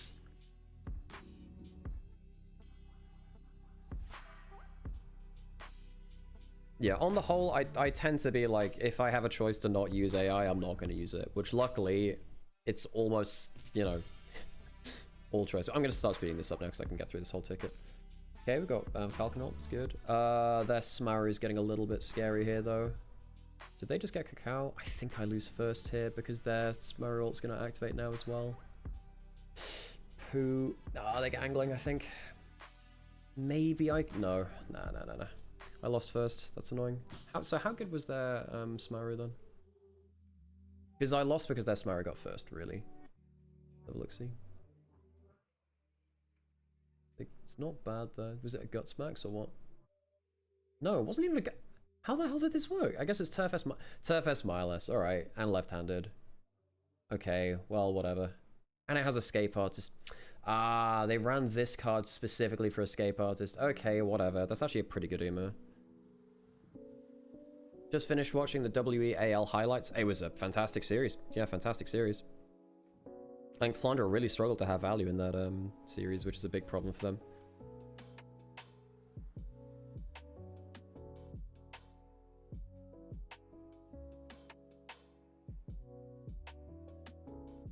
I really hate how the LLM companies pumped ads to the point where it's what people think of when you say AI is really harm perception around good AI like detection models. Yeah, for sure, because there's a difference between Gen AI and like machine learning, right?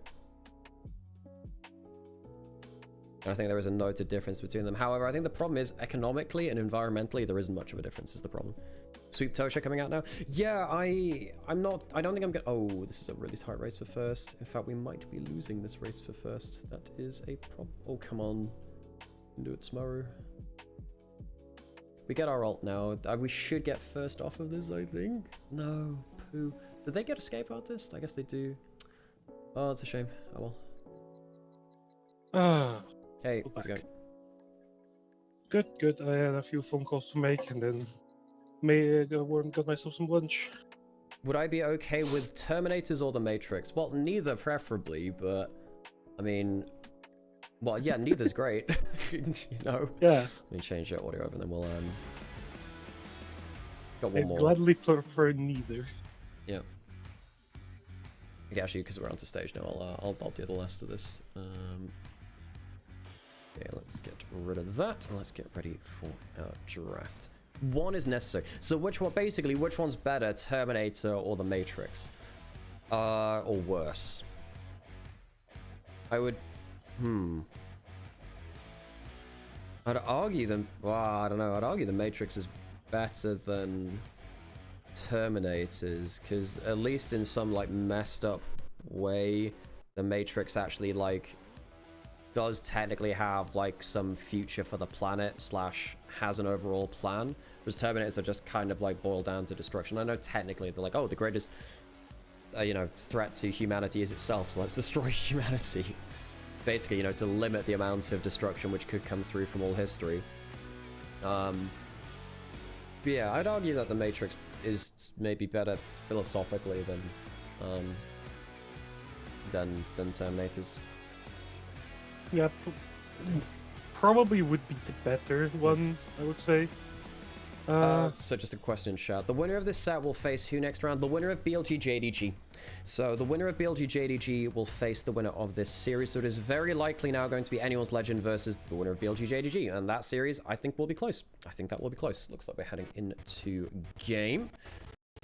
In fact, let me just change it over to Hicks. Again, the clean feed's been struggling today. I don't know whether it's a PC thing. Might be a PC thing. Anyway, let's get into game, Harold. Here we go.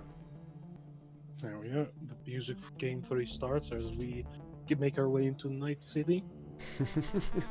Good old synthwave. Okay, so a lot of our power picks still being removed. Orianna, Seraphine been removed the entire series so far, as have the Nocturne and the Vi. Shaya's Draven's been taken off the table. I don't think Shaya's looked very comfortable in this series so far. I think taking away a comfort pick is quite valuable here. Jarvan taken away from LGD, which tells me that they're looking to early pick something like possibly a Varus. Oh, well, no, Varus is taken, so something like Ashe, I would say. So the Lucian first picked in as the last of like the power duos, I suppose. Opens you up for Emilio later. The thing is, there's still Corki Nami for Xiao YCX, which you're fine with. And the problem with locking Lucian Emilio is that it doesn't give you any engage. And that means you have to get engaged from somewhere like mid lane. Well, the Annie's already down. The Ryze is already down. I actually think that Anyone's Legend might handicap themselves a little bit here because they're going to struggle to have as much engage, I think. Because a lot of the mid lane options are off and you're likely locking Emilio now. LGD on the other side, currently hovering a bunch of options for AD carry. DMF would be quite good here. Braum is still available, but yeah, I don't know. It's lane dominant. It gets you control of the lane. You can contest the Lucian early for damage. As the TF is locked in immediately for side of AL. We don't know whether this goes between Flandre and or Shanks. That's true. And that is true. I in. actually think in this case you lock the TF mid lane because it gives you more engage. Unless you find an angle for a Yone later into the draft. We knew the Milio was coming, but just saying that, hey, look, the Milio can hamstring your draft a little bit because you want engage, or you need engagement somewhere, and you're losing a lot of your engaged mid laners. We've seen teams like JDG, like Anyone's Legend, like other teams within the LPL, use the Twisted Fate as like the gold card kind of solo engage. And of course, the Milio would have been a great cleanse option against the TF on the other side. Wukong in from Hungler, and that's going to be very, already, with just these picks involved, a very disruptive AoE team fight. My one criticism is, though, Lulu is not great at buffing up a Misfortune who wants to be sat, not using attack speed in her ultimate or using her auto Q. Now, in lane, it's fine because both these champions are just generically very good in lane, but it's not a good synergy for out of that. I wonder if the side of LGD are possibly looking for a Yon themselves. Yon Lulu is a very powerful combo, especially when you get later in teamfights. You cannot buff up DMF, just buff up the Yone. Let him do his job in the backline. Let him die. Let him be Also, very annoying. But the Vayne take maybe for Azir as well. Azir would give you another, because you want an attack speed carry. That would also be an angle as well. Unless there's an AD carry top lane, they want to pick it as well, which is why the Vayne has also been banned. Vayne as a takeaway from Birdo. It kind of tells me that probably you're going to see Ornn coming through from Shanks at this point. Yeah, that, or it's just the TF top lane as well. Either one's fine. We've actually seen the Gnar do quite well against the TF top lane. I don't think they've shown their hand too much with this. They can put the TF top lane. They can still put it mid lane. There's been a ban away of mid laners by LGD, so they assume actually that the TF is going top lane now. And of course, Flandre did play it in their last series. My worry is effectively, though, if you just have little CC, if you only have the gold card from the TF, what is the follow-up from that? Ari locked in the Tongyuan, so will be a bit of a playmaker there. Also removes it from Shanks having another CC option in mid lane, so again, more CC options down from Shanks. Currently the Cassandra being hovered for Flandre. Another one of those tanks that you kind of just lock in and you're going to be like, yeah, I'm going to go down 10 CS in lane and I'm not going to really care about it. And I'm going to win team fights. But just think about it for the composition, though. It is all on gold card right now. Unless you're going for, what, Maokai Sejuani from Tarzan, and there's not enough melee synergies for the Sejuani, really. You are really looking at heavy CC option from jungle or something like that. Like that Maokai, which isn't great into Wukong, who can clone backwards. I think Anyone's Legend have a hard-to-play composition, a very hard-to-play composition. It feels like they're just very gold card reliant. Now, they might lock in the Lee Sin. If that happens, they'll be looking for Snowball through mid-jungle, gold card into the Lee Sin combo as well. But look at this composition. They have one reliable form of CC, and that is a gold card. JDG tried that earlier in playoffs. In fact, they lost a game to, was it TT in round 1, where they lost a game, even JDG with Honkyu's Twisted Fates, because the gold card was just not enough. LGD can look at this and say, all right, we can, as long as we just survive the gold card, we're completely fine. A few fun picks being covered, but it is going to be the Renekton in the end for Birdo. Strong lane into the Cassandra, does really well into teamfights into these kind of low range comps because it's almost guaranteed that he's going to get into the backline. He's going to get the powered Cold Meek into 3+ squishies, which is very powerful, together with the Cyclone, together with a bullet time. LGD, really strong mid-game, one-item spiking composition coming through from them.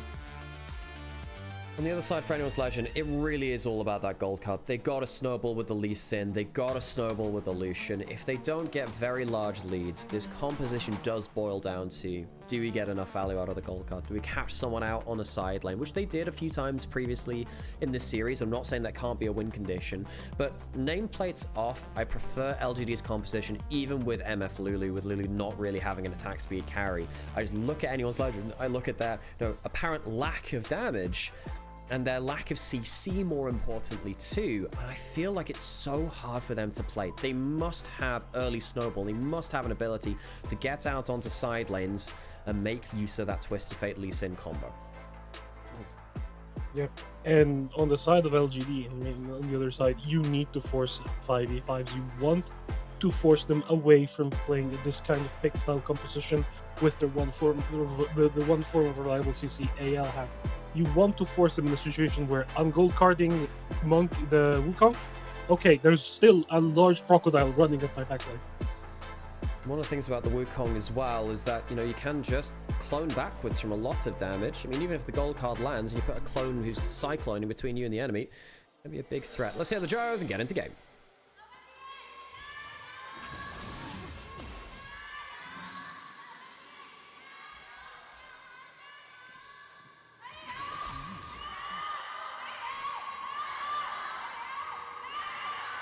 There are your gyos.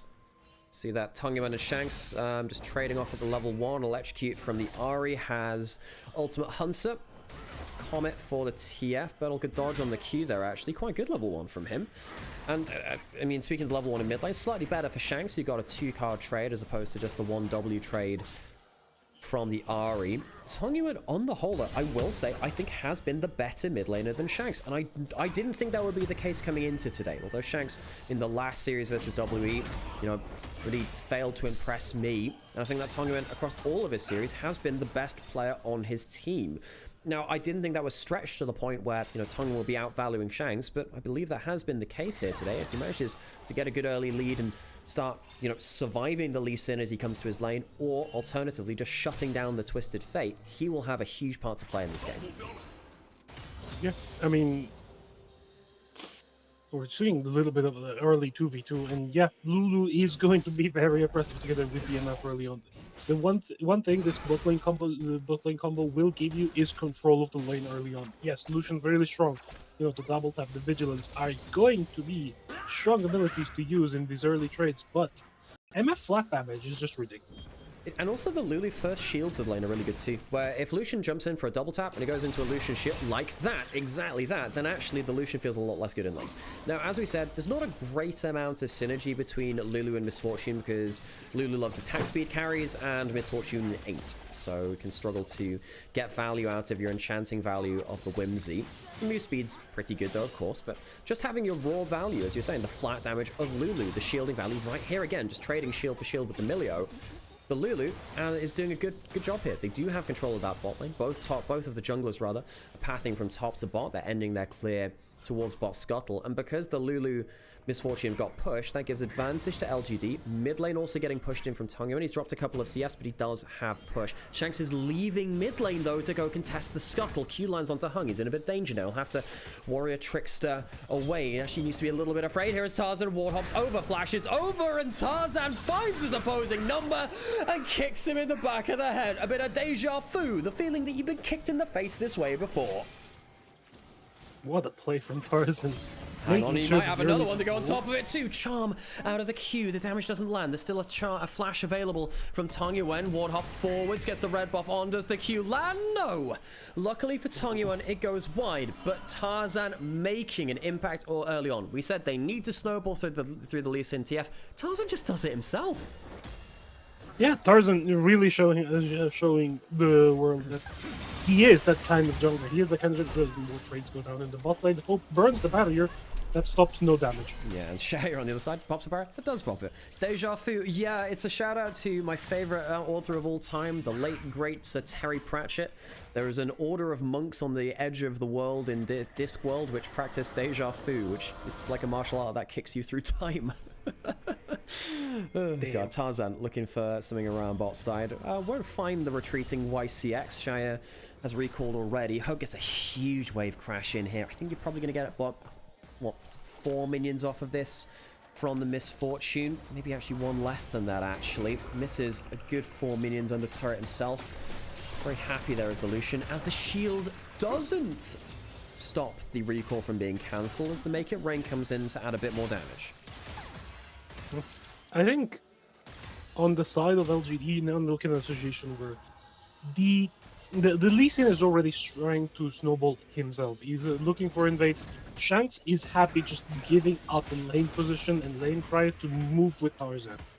And this is where AL gets scary, because if Tarzan is on the pick, like we saw last game, is on the pick and he is even or ahead, he is going to be mechanically better than you at this point. From what we've seen from Hang, there's not really a contest on ability on trying to fight with these champions. Hang does have a slight gold advantage, but he did just lose one of his bot camps, which means his level 6 is going to be really... Yeah, and of course there's actually even the kill XP onto Tarzan as well, which can matter for your level 6, depending on how the other camp steals go away. He's going to get... Of course, he's behind a little bit of XP right now, but has more camps up and available to take. Birdle doing more than fine into Flandre in lane, but Flandre, as we said, is kind of the opposite archetype of Birdle, where Flandre says, I will lose lane, but I'll have better team fight and map impact, whereas Birdle has been more about his laning phase and struggled more to make an impact after that point. So this is kind of like the bare minimum of what I'd expect for Birdle, because as it comes into bigger team fights later, yeah, we said that the draft from Anyone's Legend might end up hamstringing them a bit, but Flandre is a hell of a good team fighter, as we've seen on the likes of the Shen and other champions in this series. Yeah, by the way, quick stat that I saw while we were loading in. This is the first game of the split for Flandre on Cassandra. Huh. Well, I suppose it's a best of 5. You know, they've had solely 3-game series so far in this split, either within, you know, regular season 2 or 3 games. And then, of course, in playoffs, they 3-0'd their first series and then got 0-3 by WE soon after that. So they've not been pushed that hard on their champion pools, really. I'm just going to do a quick... Actually, what I'm going to do is just because the clean feed is struggling again, we'll switch over to the other server of the clean feed, and hopefully that will sort things out. But yeah, Flandre, his champion pool has been very large, it has been, but it hasn't really been pushed that much. If he's wanted to be on tank duty, he's often still had the Scion available for most series in this split. So I guess that's a little less surprising with that kind of context in mind. Yeah, I mean, we've also seen outside of Flandre this split that we hadn't seen in a few years. He played a lot of the Vayne, he played a lot of the AD carry tops. You know, it goes with the meta.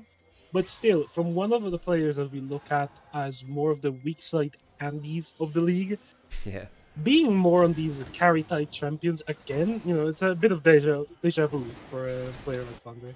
Tarzan starting up the Dragon, YCX and Shaoya heading back towards bot lane, but despite that early pressure, Tarzan's visit bot lane and the threat of that Lee Sin and now the Twisted Fate coming down to the bot lane means they have to play a lot more respectfully.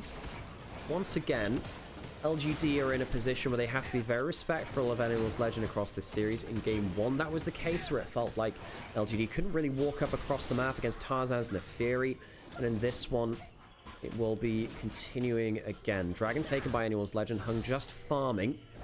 LGD, I get a little worried for them. I guess the less action there is, the better it is for LGD, because Anyone's Legend are the team which really need to snowball, as we've been saying. But also, Anyone's Legend, who get to make plays at their own pace, is a very scary Anyone's Legend. Yeah, I mean, the fact that they get to set the tempo on the map when they already have it. One of the best tempo setters of the barrier gets burned on the side. Classic. Make sure that the bad person gets it. Grub's taken by LGD on top side. Anyone's Legend will be cleaning up around the map. And now, because they have such good vision control, you need to be so afraid as LGD about where Shanks is going to go. Pushing up in mid lane right now. They do have that one ward in mid lane, but Anyone's Legend know that that ward is there, so they can play accordingly to make sure that Shanks is not you know, telegraphing where he is on the map too much. Pushing up again to push up there. 3 grubs to the side of LGD, not contested by Anyone's Legend. Shaya moving around the map. LGD love this play just before you know, the role quests are completed around about this kind of time mark. They do love to put Shaya topside.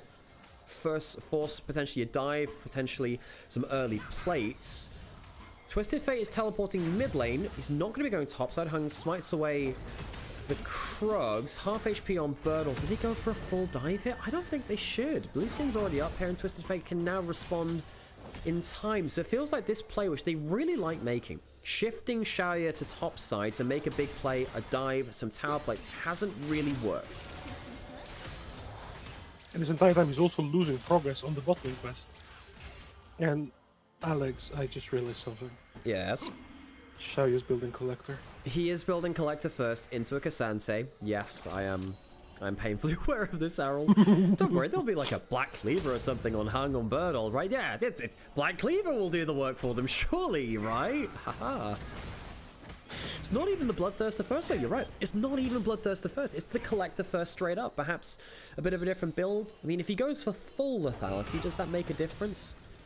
I suppose you got the Lulu for the shields. It'd be a very different kind of misfortune. We almost always see the misfortune build Bloodthirster first in the modern era of the champion. Maybe there's a bit of different logic to say, I'm going to go like full lethality crit. So go Collector into either, well, Ghostblade normally the first item, but something like a Lord Dominus Regards as a second or a Mortal Reminder second. Foregoing the Bloodthirster and saying that the Lulu will keep you alive and making a difference there. Tarzan has the Eclipse out. Yep, just seen that one come through and already takes off a third of Hung's HP with a Q both ways and an auto attack. Yeah, as we see here, Shanks already has the Rod of Ages completed, which means that Tang Yuan has a really hard time trading in this TF, and as I say that, he just gets chunked for like well, this is the 600 thing, HP. right? Hang on, the gold card is a bit of a problem. Flash away. Good reactions by Tang Yuan. If he doesn't ult and flash, he dies there. Tarzan would kill him with the kicks. That's good reactions, at least. And yeah, I mean, Rod of Ages builders into Ahri are annoying, because it means that Ahri has to get multiple trades onto you to make a difference, really. Against the Cassante, it's an issue too. Realistically, in this game, I actually think Tang Yuan needs to go towards Malignance into a Liandry second if you want to stand a chance of actually solo killing this top side of the map. It'll probably be the Proto Belt instead. We've seen that too much. Hung may cross mid lane, maybe. No flash from Shanks. Calls off the play, though. Good farming there from Tang Yuan, actually. Nice. Gets everyone under the turret there. Tang Yuan really wants to snowball as best as possible. Surviving there helps him keep abreast of gold. Look at the quest progress tracker at the top for the AD carry. Yeah. LGD like moving this AD carry in the top lane, but this is not last season. And yeah, this is don't go unpunished for this. This is one of the reasons we don't see even like slightly delayed lane swaps either, because you do delay the role quest, and that's very impactful for top lane, very impactful for bot lane, because the longer you have those quests available, the more they're scaling parts of their quests make a difference. Birdle full stacks the Black Cleaver, full stacks the Conqueror as well, and gets a good trade versus Flandra. Doing well, okay, in terms of the individual matchup. Potential of a gold card again. Kick Flash Charm does not stop the Lee Sin, and there's no ultimate for Tang Yuan. A second visit to the mid lane nets the kill they couldn't find the first time around. Tarzan is clean on this Lee Sin. That is a damn scary sight to see for our viewers. Well, scary if you're not a fan of AL. Yeah. Because if you're a fan of AL, you want just pop the ultimate there. Does he go bot lane for a second play? Yes, he does. YCX forced to flash away. Shanks pushed in mid lane. Had the ultimate ready. Good extra bit of bonus there from Shanks. Gets the flash out of quite a vulnerable Lulu now. Dragon started by anyone's legend. Tang Yuan can teleport in. And now there's no kick flash from Tarzan, no ultimate from Shanks. Tang Yuan is coming into the play and has ult. There's a chance of a play. Does get the ultimate from the Wukong. Shanks, no flash from him. He's going to die, and arguably at a more important time. And the clean feed starts to die a little bit too as the charm lands partway through. A little stutter here. Hope forced to get that cleanse away from Milio. LGD will get the dragon now. Good trigger pull by LGD, using Tang Yuan and Hang to just make sure that Shanks doesn't have a way out of the play. Coming through though, Charm goes wide, Tarzan lands the Q onto YCX, the flashless Lulu is in danger, the culling comes through but not largely on target, no Cyclone from the Wukong, teleport away from Flandra, and Birdle's not doing the same, he doesn't have the teleport, YCX goes down! Anyone's legend, I thought they'd thrown the dragon, but they get another kill back and they'll get the dragon. Birdle gets top turret, but it feels like a bit of a thin silver lining. Yeah, I mean, again, we want this LGD composition to get the team fights, to fight around the 1 item mark. but we want them to fight as 5. We want them to all be there when they're trying to pull the trigger, when they're trying to do something. And in this case, there's just they're separated at the start of the fight. They're using all of their tools to blow up Shanks. And then the re-engage comes through, and then Flundry TP's in with the TP Quest Shield. Birdle cannot match because he TP'd back to top lane. Well, maybe he could have matched. He was not quite on cooldown. No, I think Birdle's Still. TP was on cooldown at the time of the teleport. So obviously it's up now, but during the play I think it was off there. And yeah, again, apologies to the clean feed folks. Seems like it's having a couple of issues there today. I'm not sure if it's my PC or whether it's the clean feed, but either way we'll try and fix that as we go on. As it stands, I don't think we'll be having to bother with that for much longer anyway, because I think anyone's legend are likely now with the snowball and the 2 dragons threatening that snowball into a victory. That is the very scary thing, of course. Anyone's legend really feel like they've come alive in this series after a bitter defeat to WE. It wasn't just, you know, the close 5-game series of BLG. It was a 3-0. It wasn't close. Shanks gets a side lane turret. He's 1,000 gold up. Of course, Twisted Fate will get some extra gold from his passive, a lot of it, as he prints gold, much like the Gangplank, but Anyone's Legend still healthily in the lead despite that. Yeah, and I noticed in the fight earlier, but now we can all see it.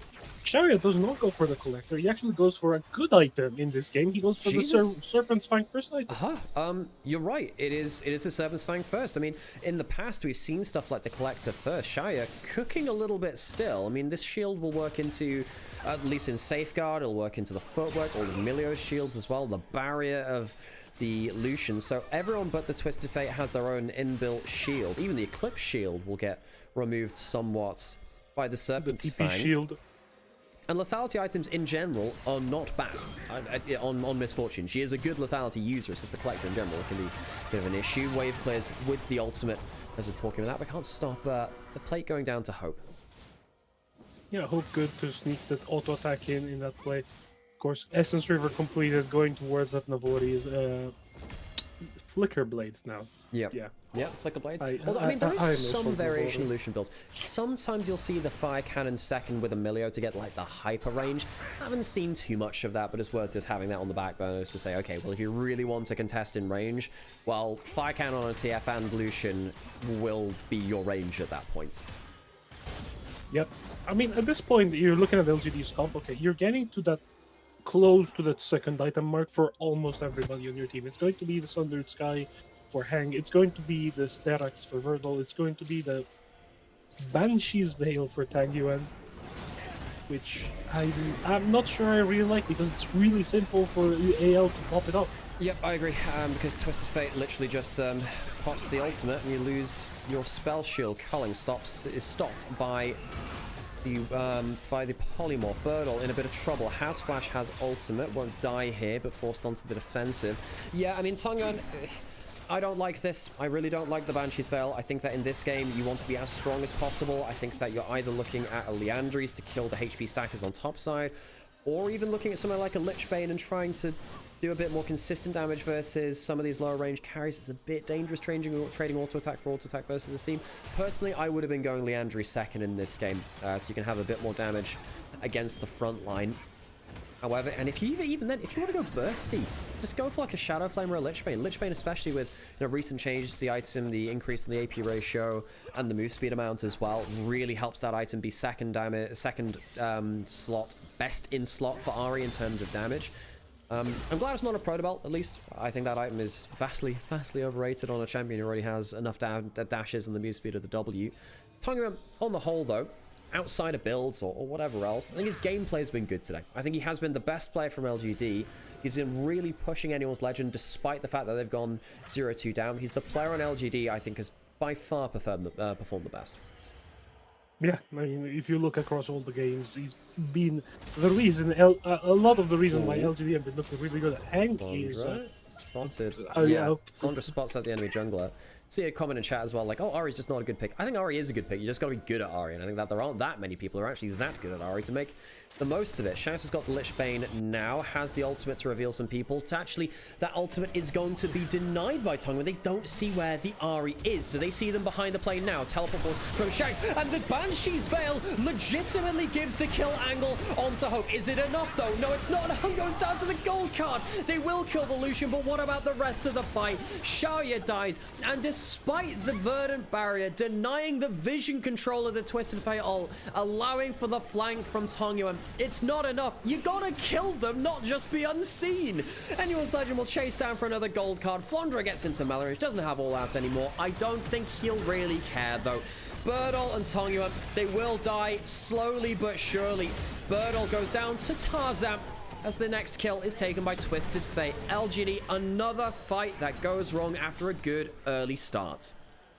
Yeah, I mean, a really good vision play on the side of Tango and the Verdant Barrier, saving it from the vision. And at that point, AL look to commit. They don't really notice, I think, at that point. Maybe they notice, but it's really hard to not notice that you don't see one of them and you're like, oh, okay, no, it's fine. We see everybody else. On the replay, right? Tongyuan isn't seen. They spot him now as he goes over the wall, but you're right. I mean, to be honest, they're still happy with their play. They're still killing the bot lane as their own AD carry gets jumped on.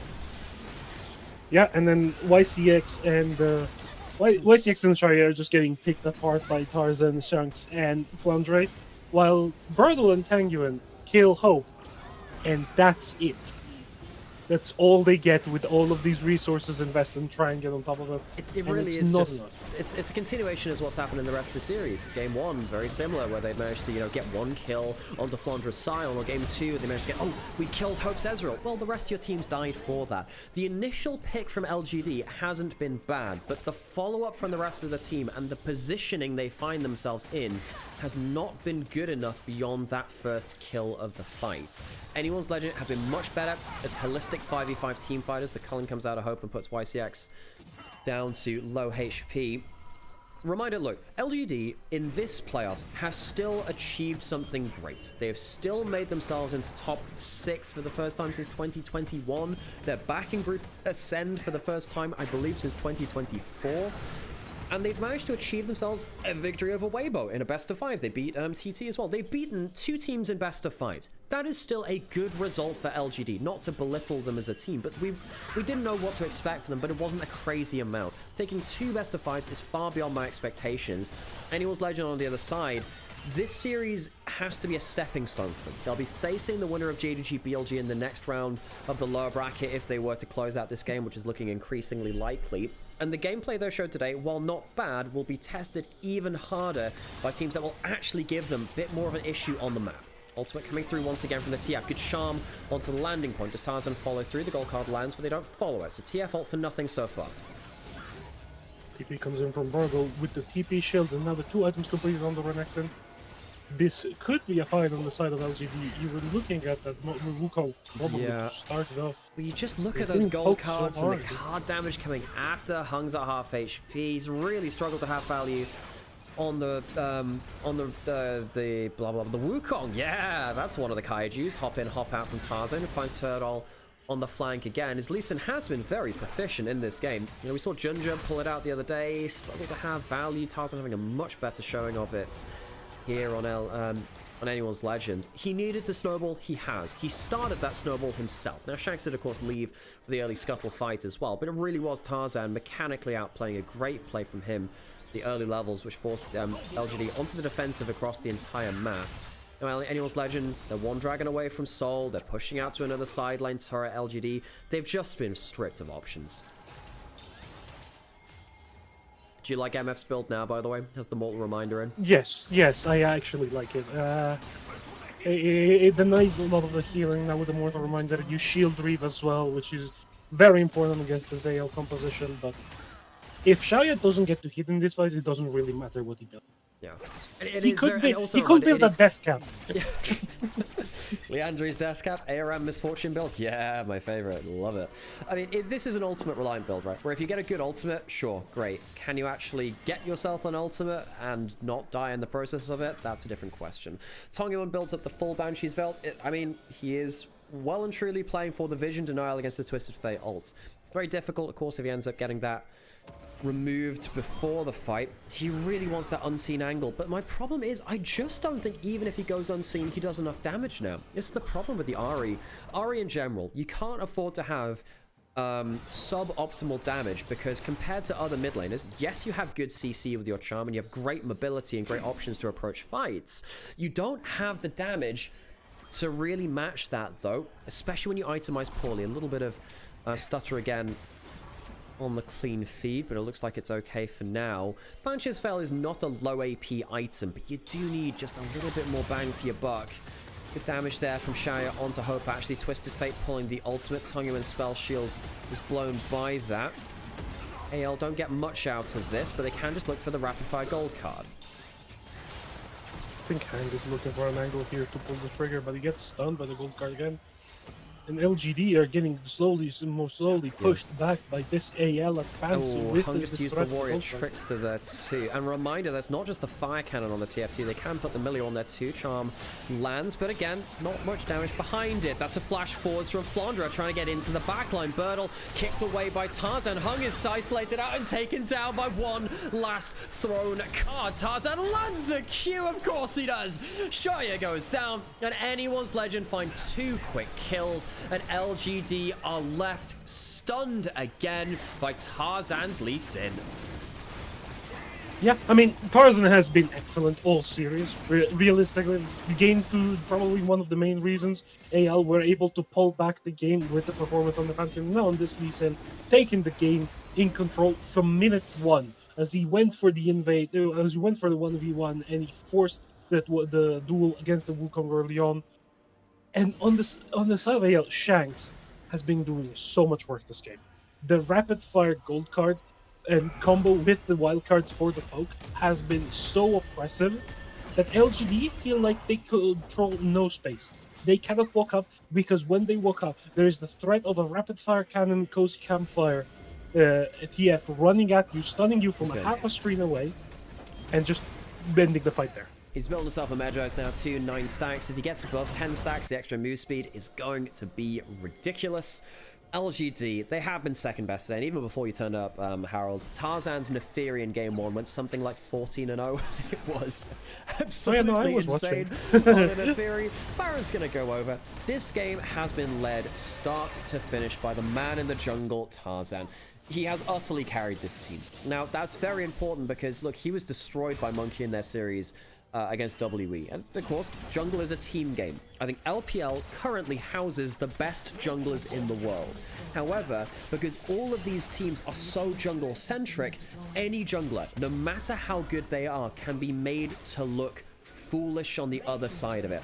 Tarzan had the bad end of it the other day, has the good end of it today. Birdle loses half his HP to some errant skill shots from the Twisted Fate. The Baron buff and all 5 members from Annual's Legend. It's promising to be the end of the game here. Chemtech Soul for Shanks as well. Well, for all of them, of course. Gives them the ability to play through that low HP, but also gives them tenacity. It gives them some extra heal and shield power, which is nice in some bits and pieces to Anyone's Legend. Hang on, Hung's going in for the Cyclone. That's not a bad bullet time. And TF goes down. Good combo, but it's only the 1 kill. But it is the TF, which means a lot of the engaged threat is gone from the side of AL, which means now LGD are more free to play around the map. It's not going to turn into anything, because there's nothing to take on the map, but you do get a little bit of the reprieve from the siege now that the TF is there. And the kill went on to the MF, which is important. Now this is MF has reached 3 items. There is an Infinity Edge in their inventory. There is about 70% crit chance in their inventory as well, which means that ultimate is going to hurt a lot. I think particularly what that means is that this is not going to be the end of the game through the Baron buff. Anyone's Legend don't get an inhibitor turret. They have 1.5 minutes left, but they won't be able to break the base. They're going to lose gold off of this, and LGD will survive around to an Elder fight. Now, you go into an Elder fight with an ultimate Reliant Misfortune. Maybe the bullet time does something wondrous. Maybe you get an Elder. That's a small window open, but a window nonetheless. Minute left to the Baron, inner turret taken in bot lane. Twisted Fate is coming back out onto the map. He might be able to look for an ult to use the last minutes of the Baron buff. There you go. Popping it open now to spot where the defenders are heading. Where does he pull it? Do they go towards mid lane instead? Just forcing LGD to clump, forcing him to play respectfully. Can they break themselves an inhibitor with the last wave of the Baron? Birdle trying to force away Flounder to get the Baron buff off of the minions. In the meantime, in the bot lane, Shaya is doing a really good job at trying to hold up the AL advance. This MF has a lot of damage available to her now. And yeah, I mean, Shaya has been an unwilling passenger, I would say, this game. He has not been able to really do anything because at some point you just get gold carded into decent. Oh, hang on, jumping forwards again. Cyclone pulled up, but he doesn't hit anyone this time. Good reaction from AL, good damage onto Hope, but it's not the kill. They use a lot to go forwards there. Hung trying to be the main engage. Tarzan flies forwards, lands a Q onto Birdle. Actually, he could be within kill threat there. No GA from Tarzan. Charm lands onto the Lee Sin, but it doesn't look like it's going to lead to that much after that point. We've gone into slow-mo, actually, onto the clean feed as it stutters once again. But the base is broken, importantly. LGD will now have to be defending an inhibitor down after the Baron buff does achieve what it needs to from anyone's legend. Kaiju starts going to battle. Dominance pulled out by Birdle. Quite a cheap cooldown blown out there. Will be a bit of a, well, a staring across the aisle, but not really much fighting there. Old crocodile waves fist at enemy team. Get off my lawn, old man. And yeah, I mean, AL are doing really well to try and stifle any chance that the engage comes through from LGD. Now, we've been talking a lot about the possibility of these LGD comp doing a lot in teamfights, and we saw it when they blew up. When they blew up jump onto Hung, maybe puts down the Q onto the Wukong. Doesn't have the flash. The Viacan is loaded up, and that's going to be a dead Wukong. He does get the wild growth. I don't think it's going to save him, though. The gold card comes through. Actually, call me a liar. Hung makes it out. The bullet time comes through. It's good because there's a charm onto Hope as well, who gets taken low. It's not a kill. LGD turn around a potential pick onto their jungler into a bit more of a tense scenario. Double flashes down now from Shanks and Hope. The next Cyclone that comes up will have the flash behind it a lot quicker than anyone's legends carries well themselves. 30 seconds on Elder now. A bit of a shaky moment from anyone's legend. Double TP coming through from anyone's legend to get control over this Elder Drake. Kyle and Tarzan moving into the jungle to deny vision, and now LGD are in a situation where your Renekton is getting stopped before getting to base. He has the teleport available, but you don't want to be in a situation where you're trying to approach the pit into a composition that just outranges you at this time. Tarzan's here, lands the Q onto Birdle, and into 2v3, they're doing a lot of damage. Where's the kick? Doesn't look like it's doing much right now, and yeah, it's just a bit of disengage. Flaundra's going low. Flaundra might be dying just before the Elder Dragon. Disaster from anyone's legend as they lose a member. Instead, they're going to go straight down the mid lane. They see, okay, all right, Elder is up, but if you go too hard onto it, we'll take your base, so you can't take this pick and run with it to the Nexus, even with the Chemtech Soul. Anyone's legend can't defend their tank.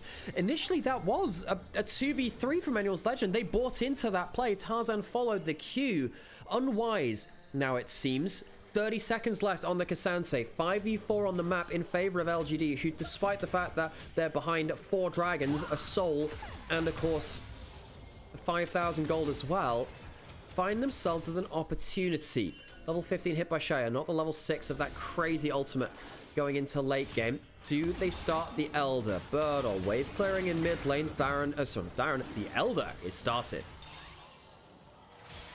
Which we see LGD trying to pull it, trying to bait out something from the side of AL, but now Shanks has completed the protocol, which means his engage range is so much higher. Okay, TP coming in from Birdle. From the Renekton, half HP on the Elder. We may be going down to an Elder flip. 7,000 HP, and Lee Sin very good at taking these objectives. Gold card on the side, ultimate thrown through, and takes it. It's gonna be the misfortune! Elder taken by LGD. There was a small window open for them, but they've used it to great success. A push in the mid lane now. Will it be enough? Hope gets charmed, and will go down to Tongyuan. Twisted Fates trying to push the wave in mid lane, but can't get it done. The earlier play by Flaundra and Tarzan in the 2v3 before Elder may end up being a bit of a tragedy from anyone's legend. What seemed to be a clean 3-0 might be pushed back just one rung. 30 seconds on the death time, as this won't be the end of the game now. But anyone's legend, reminder, we said, yeah, the composition probably outscaled a little bit. It's definitely harder to play because they only have the gold card to really work around. Anyone's legend, they survive, but they lose the Elder. Laugenja Gaming making it spicy around the Elder. This is a hell of a fight. Burdle makes so much threat on the backline. Look at it. The KL is never in this fight, which means the Lee Sin doesn't get to play for free. He doesn't get the cleanse. Hope doesn't get the buffs to deal the damage in this fight. And then the Elder comes through and Tangyun with the fadeaway charm. Flash maybe not needed to, maybe wanted to make sure to survive. But now LGD walking towards that Baron with the Elder buff in tail for another minute, and this is going to be it. Yeah, I mean, the flash from Tangyuan means that he gets to keep the Elder buff. If he thought he was going to die, I completely understand. This will be a 5-man Elder and Baron for LGD. Minute overlap between the two. Anyone's Legend, well, now you don't have map control. You don't have a gold lead. You do have the soul, but you're against the Elder. And, well, one is better than the other in this case. That's really scary. Shanks going low. If anything lands, the Elder would have killed him. 2 ultimates used from LGD, looking for what could have been a game-ending pick. He'll need to recall now. Teleport in for the roll quest shield, really, from Flandra. Trying to wave clear out. Hope pulls the culling as well. But this seems desperate now. Bullet time down, culling down, the Spirit Rush is down. I am looking at Hank right now. I'm looking at possibly him. I'm looking to pull the trigger. They've got very little left on this Elder now, so I think they're going to take this inhibitor and look to back off. If they try and force an end here, it's probably not going to go their way as the Destiny comes through. Hop in the ult, just seeing where they're retreating. No one is separated. This is a level 16 TF ult, so it's a lower cooldown. Where does the ult now? Ult into mid lane. Can he run into the mid lane inhibitor in time? No, I don't think so. Because if that were the case, could have potentially threatened to re-break the inhibitor. Bot lane inhibitor turret will go down as LGD. That's oh, sorry, won't just about survive. Good QA flip from Tongyuan. Has the death cap now as well, by the way, and the Seekers. I think Tongyuan's actually ended up, in terms of gameplay, having a very good game here on the Ahri, and now you've got the death cap. Your scaling starts to become a bit online as well. LGD, arguably, they are the team which outscales, especially with a late-game misfortune. You feel that more and more. 100% crit, a Serpent's Fang. No Bloodthirst. They might actually end up going that last item, which is a bit odd for the Mercenary Queen. Shanks loading up that gold card. Does he throw it onto anyone? No, not just yet. Anyone's Legend. It feels like they have been outscaled, Harold. Yeah, I feel like AL, after the first 2 games, they were like, yes, we can out-hands them. Yes, we're just going to take control of this game and take it home in a 3-0 clean fashion. And then LGD just were able to pull it back, play after play, inch after inch, burning cooldowns, making sure they could get the plays going. Tarzan now looking on the side, maybe looking for a play on the side of it, for the side of AL. But Burdle is marking the flank. This Renekton at 3 items is going to be able to match the Lee Sin in damage and keep him busy for a long time. Yeah, so that's the goal line. Keep Tarzan out of the back line. We've noticed that Twisted Fate has a Proto Belt as well. Really wants the ability to have the maximum range on the gold card as possible. Great damage from Hope there. DPS check. The Lucian really hurts if he actually gets to hit people. But if he gets hit by a charm, well, doesn't really get to do that. Clone used to block out bits of the culling. Hope forcing them away in the 2v4 there, I believe, actually, in terms of numbers. Anyone's Legend defending against the last of the Baron buff. Lose that top lane inhibitor, of course, as part of this push, but that will be the extent of the damage. It's still very good for LGD. They have a gold lead now. This is a gold lead against a Twisted Fate who prints out money with his passive. So rather than 2k, it's actually more like a 4k lead. Minute and a half on the Elder. That will be the next flashpoint. We're looking at now at the situation where AL are really going to be relying on Tarzan to pull some heroics again. They need to find something at this point in the game. They need to try and force a situation where LGD are disjointed and they can find them out of position, overnumbered 10% straight. But LGD have been really disciplined after the early game. They've been closing ranks. They've been saying, okay, we're going to fight as 5 or we're not going to take a fight. And it's been working out for them because they're able to take control of areas so much more effectively than this AL comp. Yeah. Shaya 3,000 gold ahead of Hope. He's still at 4 items. It's still a scary Lucian. Don't let the gold lead kind of fool you in this case. The Lucian can still carry these fights. Shanks, compared to the Ahri, Slightly less so, though. I don't think the TF can do nearly as much as they were earlier. I think that Tonga is so happy, and here comes the play onto Tarzan. They needed to be a hero. He might be put into the morgue. Kicks back the Wukong. He's going along himself. Goes into the GA. Tarzan comes out of the GA, and he survives. The Wukong goes down. There's no jungler for the Elder, and here comes Shanks with the gold card. They'll let anyone's legend might have just found themselves their clutch play. They need the bullet time comes through, but it's not enough. It's cancelled. It's not nearly enough damage. It's LGD. When we just thought they claimed that they just clutched their way into the game, can't find the damage, and anyone's legend will find themselves in the advantage. That's 3 members dead. Tongyuan caught out. Anyone's legend don't take the easy road in game 3, but it still looks like a 3-0 sweep to anyone's legend. Call them milk because the spice of LGD is extinguished as AL win the series 3-0. Shanks and Tarzan again with the hero plays. We've been talking, it looked like Tarzan was called out, but it doesn't matter. The GA goes down and the trade back from the side of AL is so much. Xiaoyan almost kills Hope with the bullet punch. Have only had 3-0s in this playoffs. 3-0s after each other. A win, a loss, and a win again. They will await the winner of BLG versus JDG in the next round of the lower bracket to see if they can keep walking on that path to MSI. LGD, still a valiant effort in the series and in Game 3 particularly. This is still an overperformance in terms of playoffs expectations for them. They beat Weibo to get here. They beat TT in the lower bracket. Winning 2 best-of-5s as a Nirvana team, yes, one versus another Nirvana team, should still go praise. Anyone's legend on the other side will be viewing this in a little bit different perspective. This is still a small step for them that needed to be taken. Yes, they'll take the gem off of the defeated captain and inter it on the trophy as well. Every captain holds that gem. You lose, you get knocked out, you are put onto the trophy to be lifted by the eventual winner. Anyone's legend, a good series today. They are likely to be pushed even further in the future.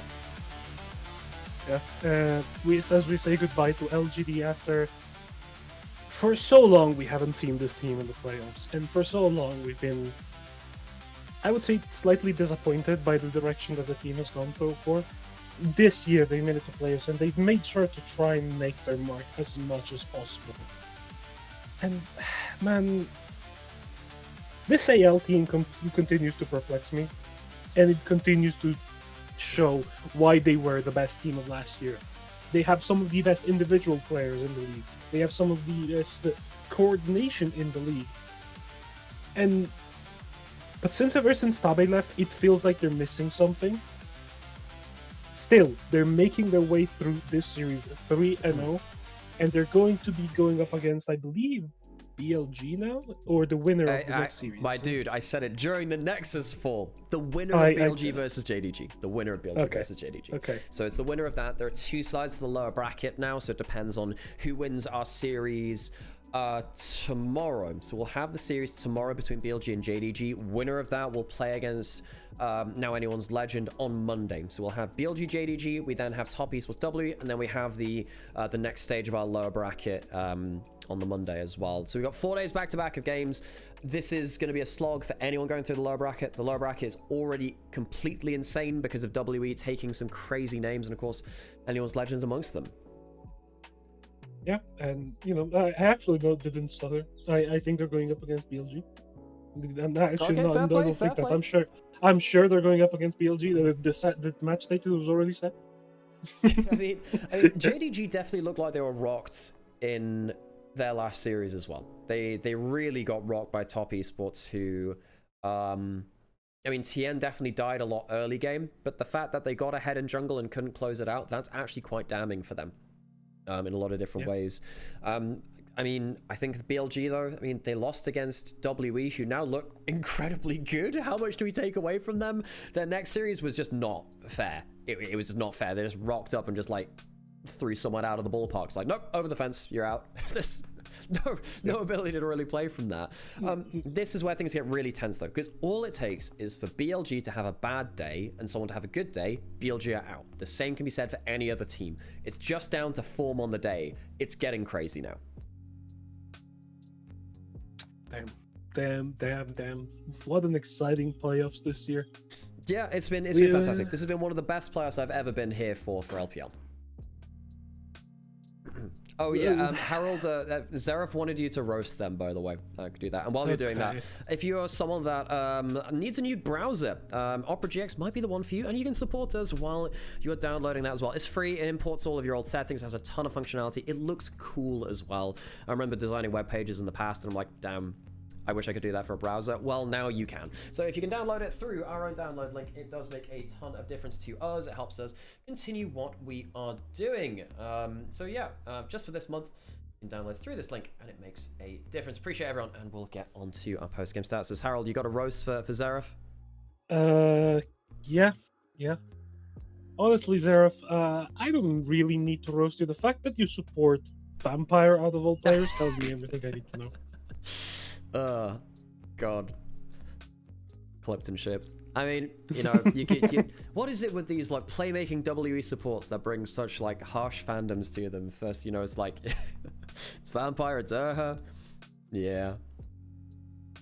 I mean, the thing is, we're gonna have some really interesting series at some point where, like, if we actually have WE versus JDG, which unlikely now, I guess, but we'll see. Imagine if imagine if W go to MSI and Vampire, who left W, doesn't go. Like, imagine that happens. Absolutely insane. That would be crazy. Like, seeing W in internationals, especially when I've seen, you know, certain voices talking about, you know, how bad W were, which they were, but specifically dunking on Urha and saying like, oh, all of these other players are so much better than Urha, which in fairness, you know, there is some truth to it. But, you know, I was always kind of like backing Urha as a player who was kind of a victim of circumstance and actually doing quite well with the tools which they had. I actually think that Urha, he deserves the praise he's getting now. He's worked very hard for it. I think that you can see a massive improvement midway through the split.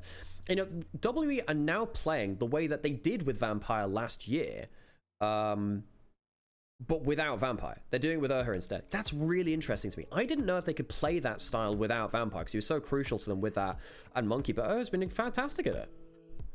Yeah, I mean, the dumb puppy who became smart, I guess, at this point, Urha is been doing really well ever since.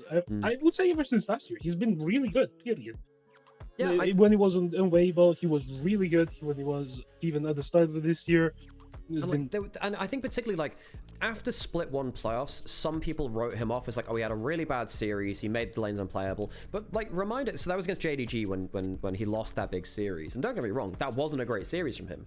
But I think that ignores so much of the hard work and the great gameplay he had when they beat JDG in regular season on Weibo. A lot of that was through jungle support.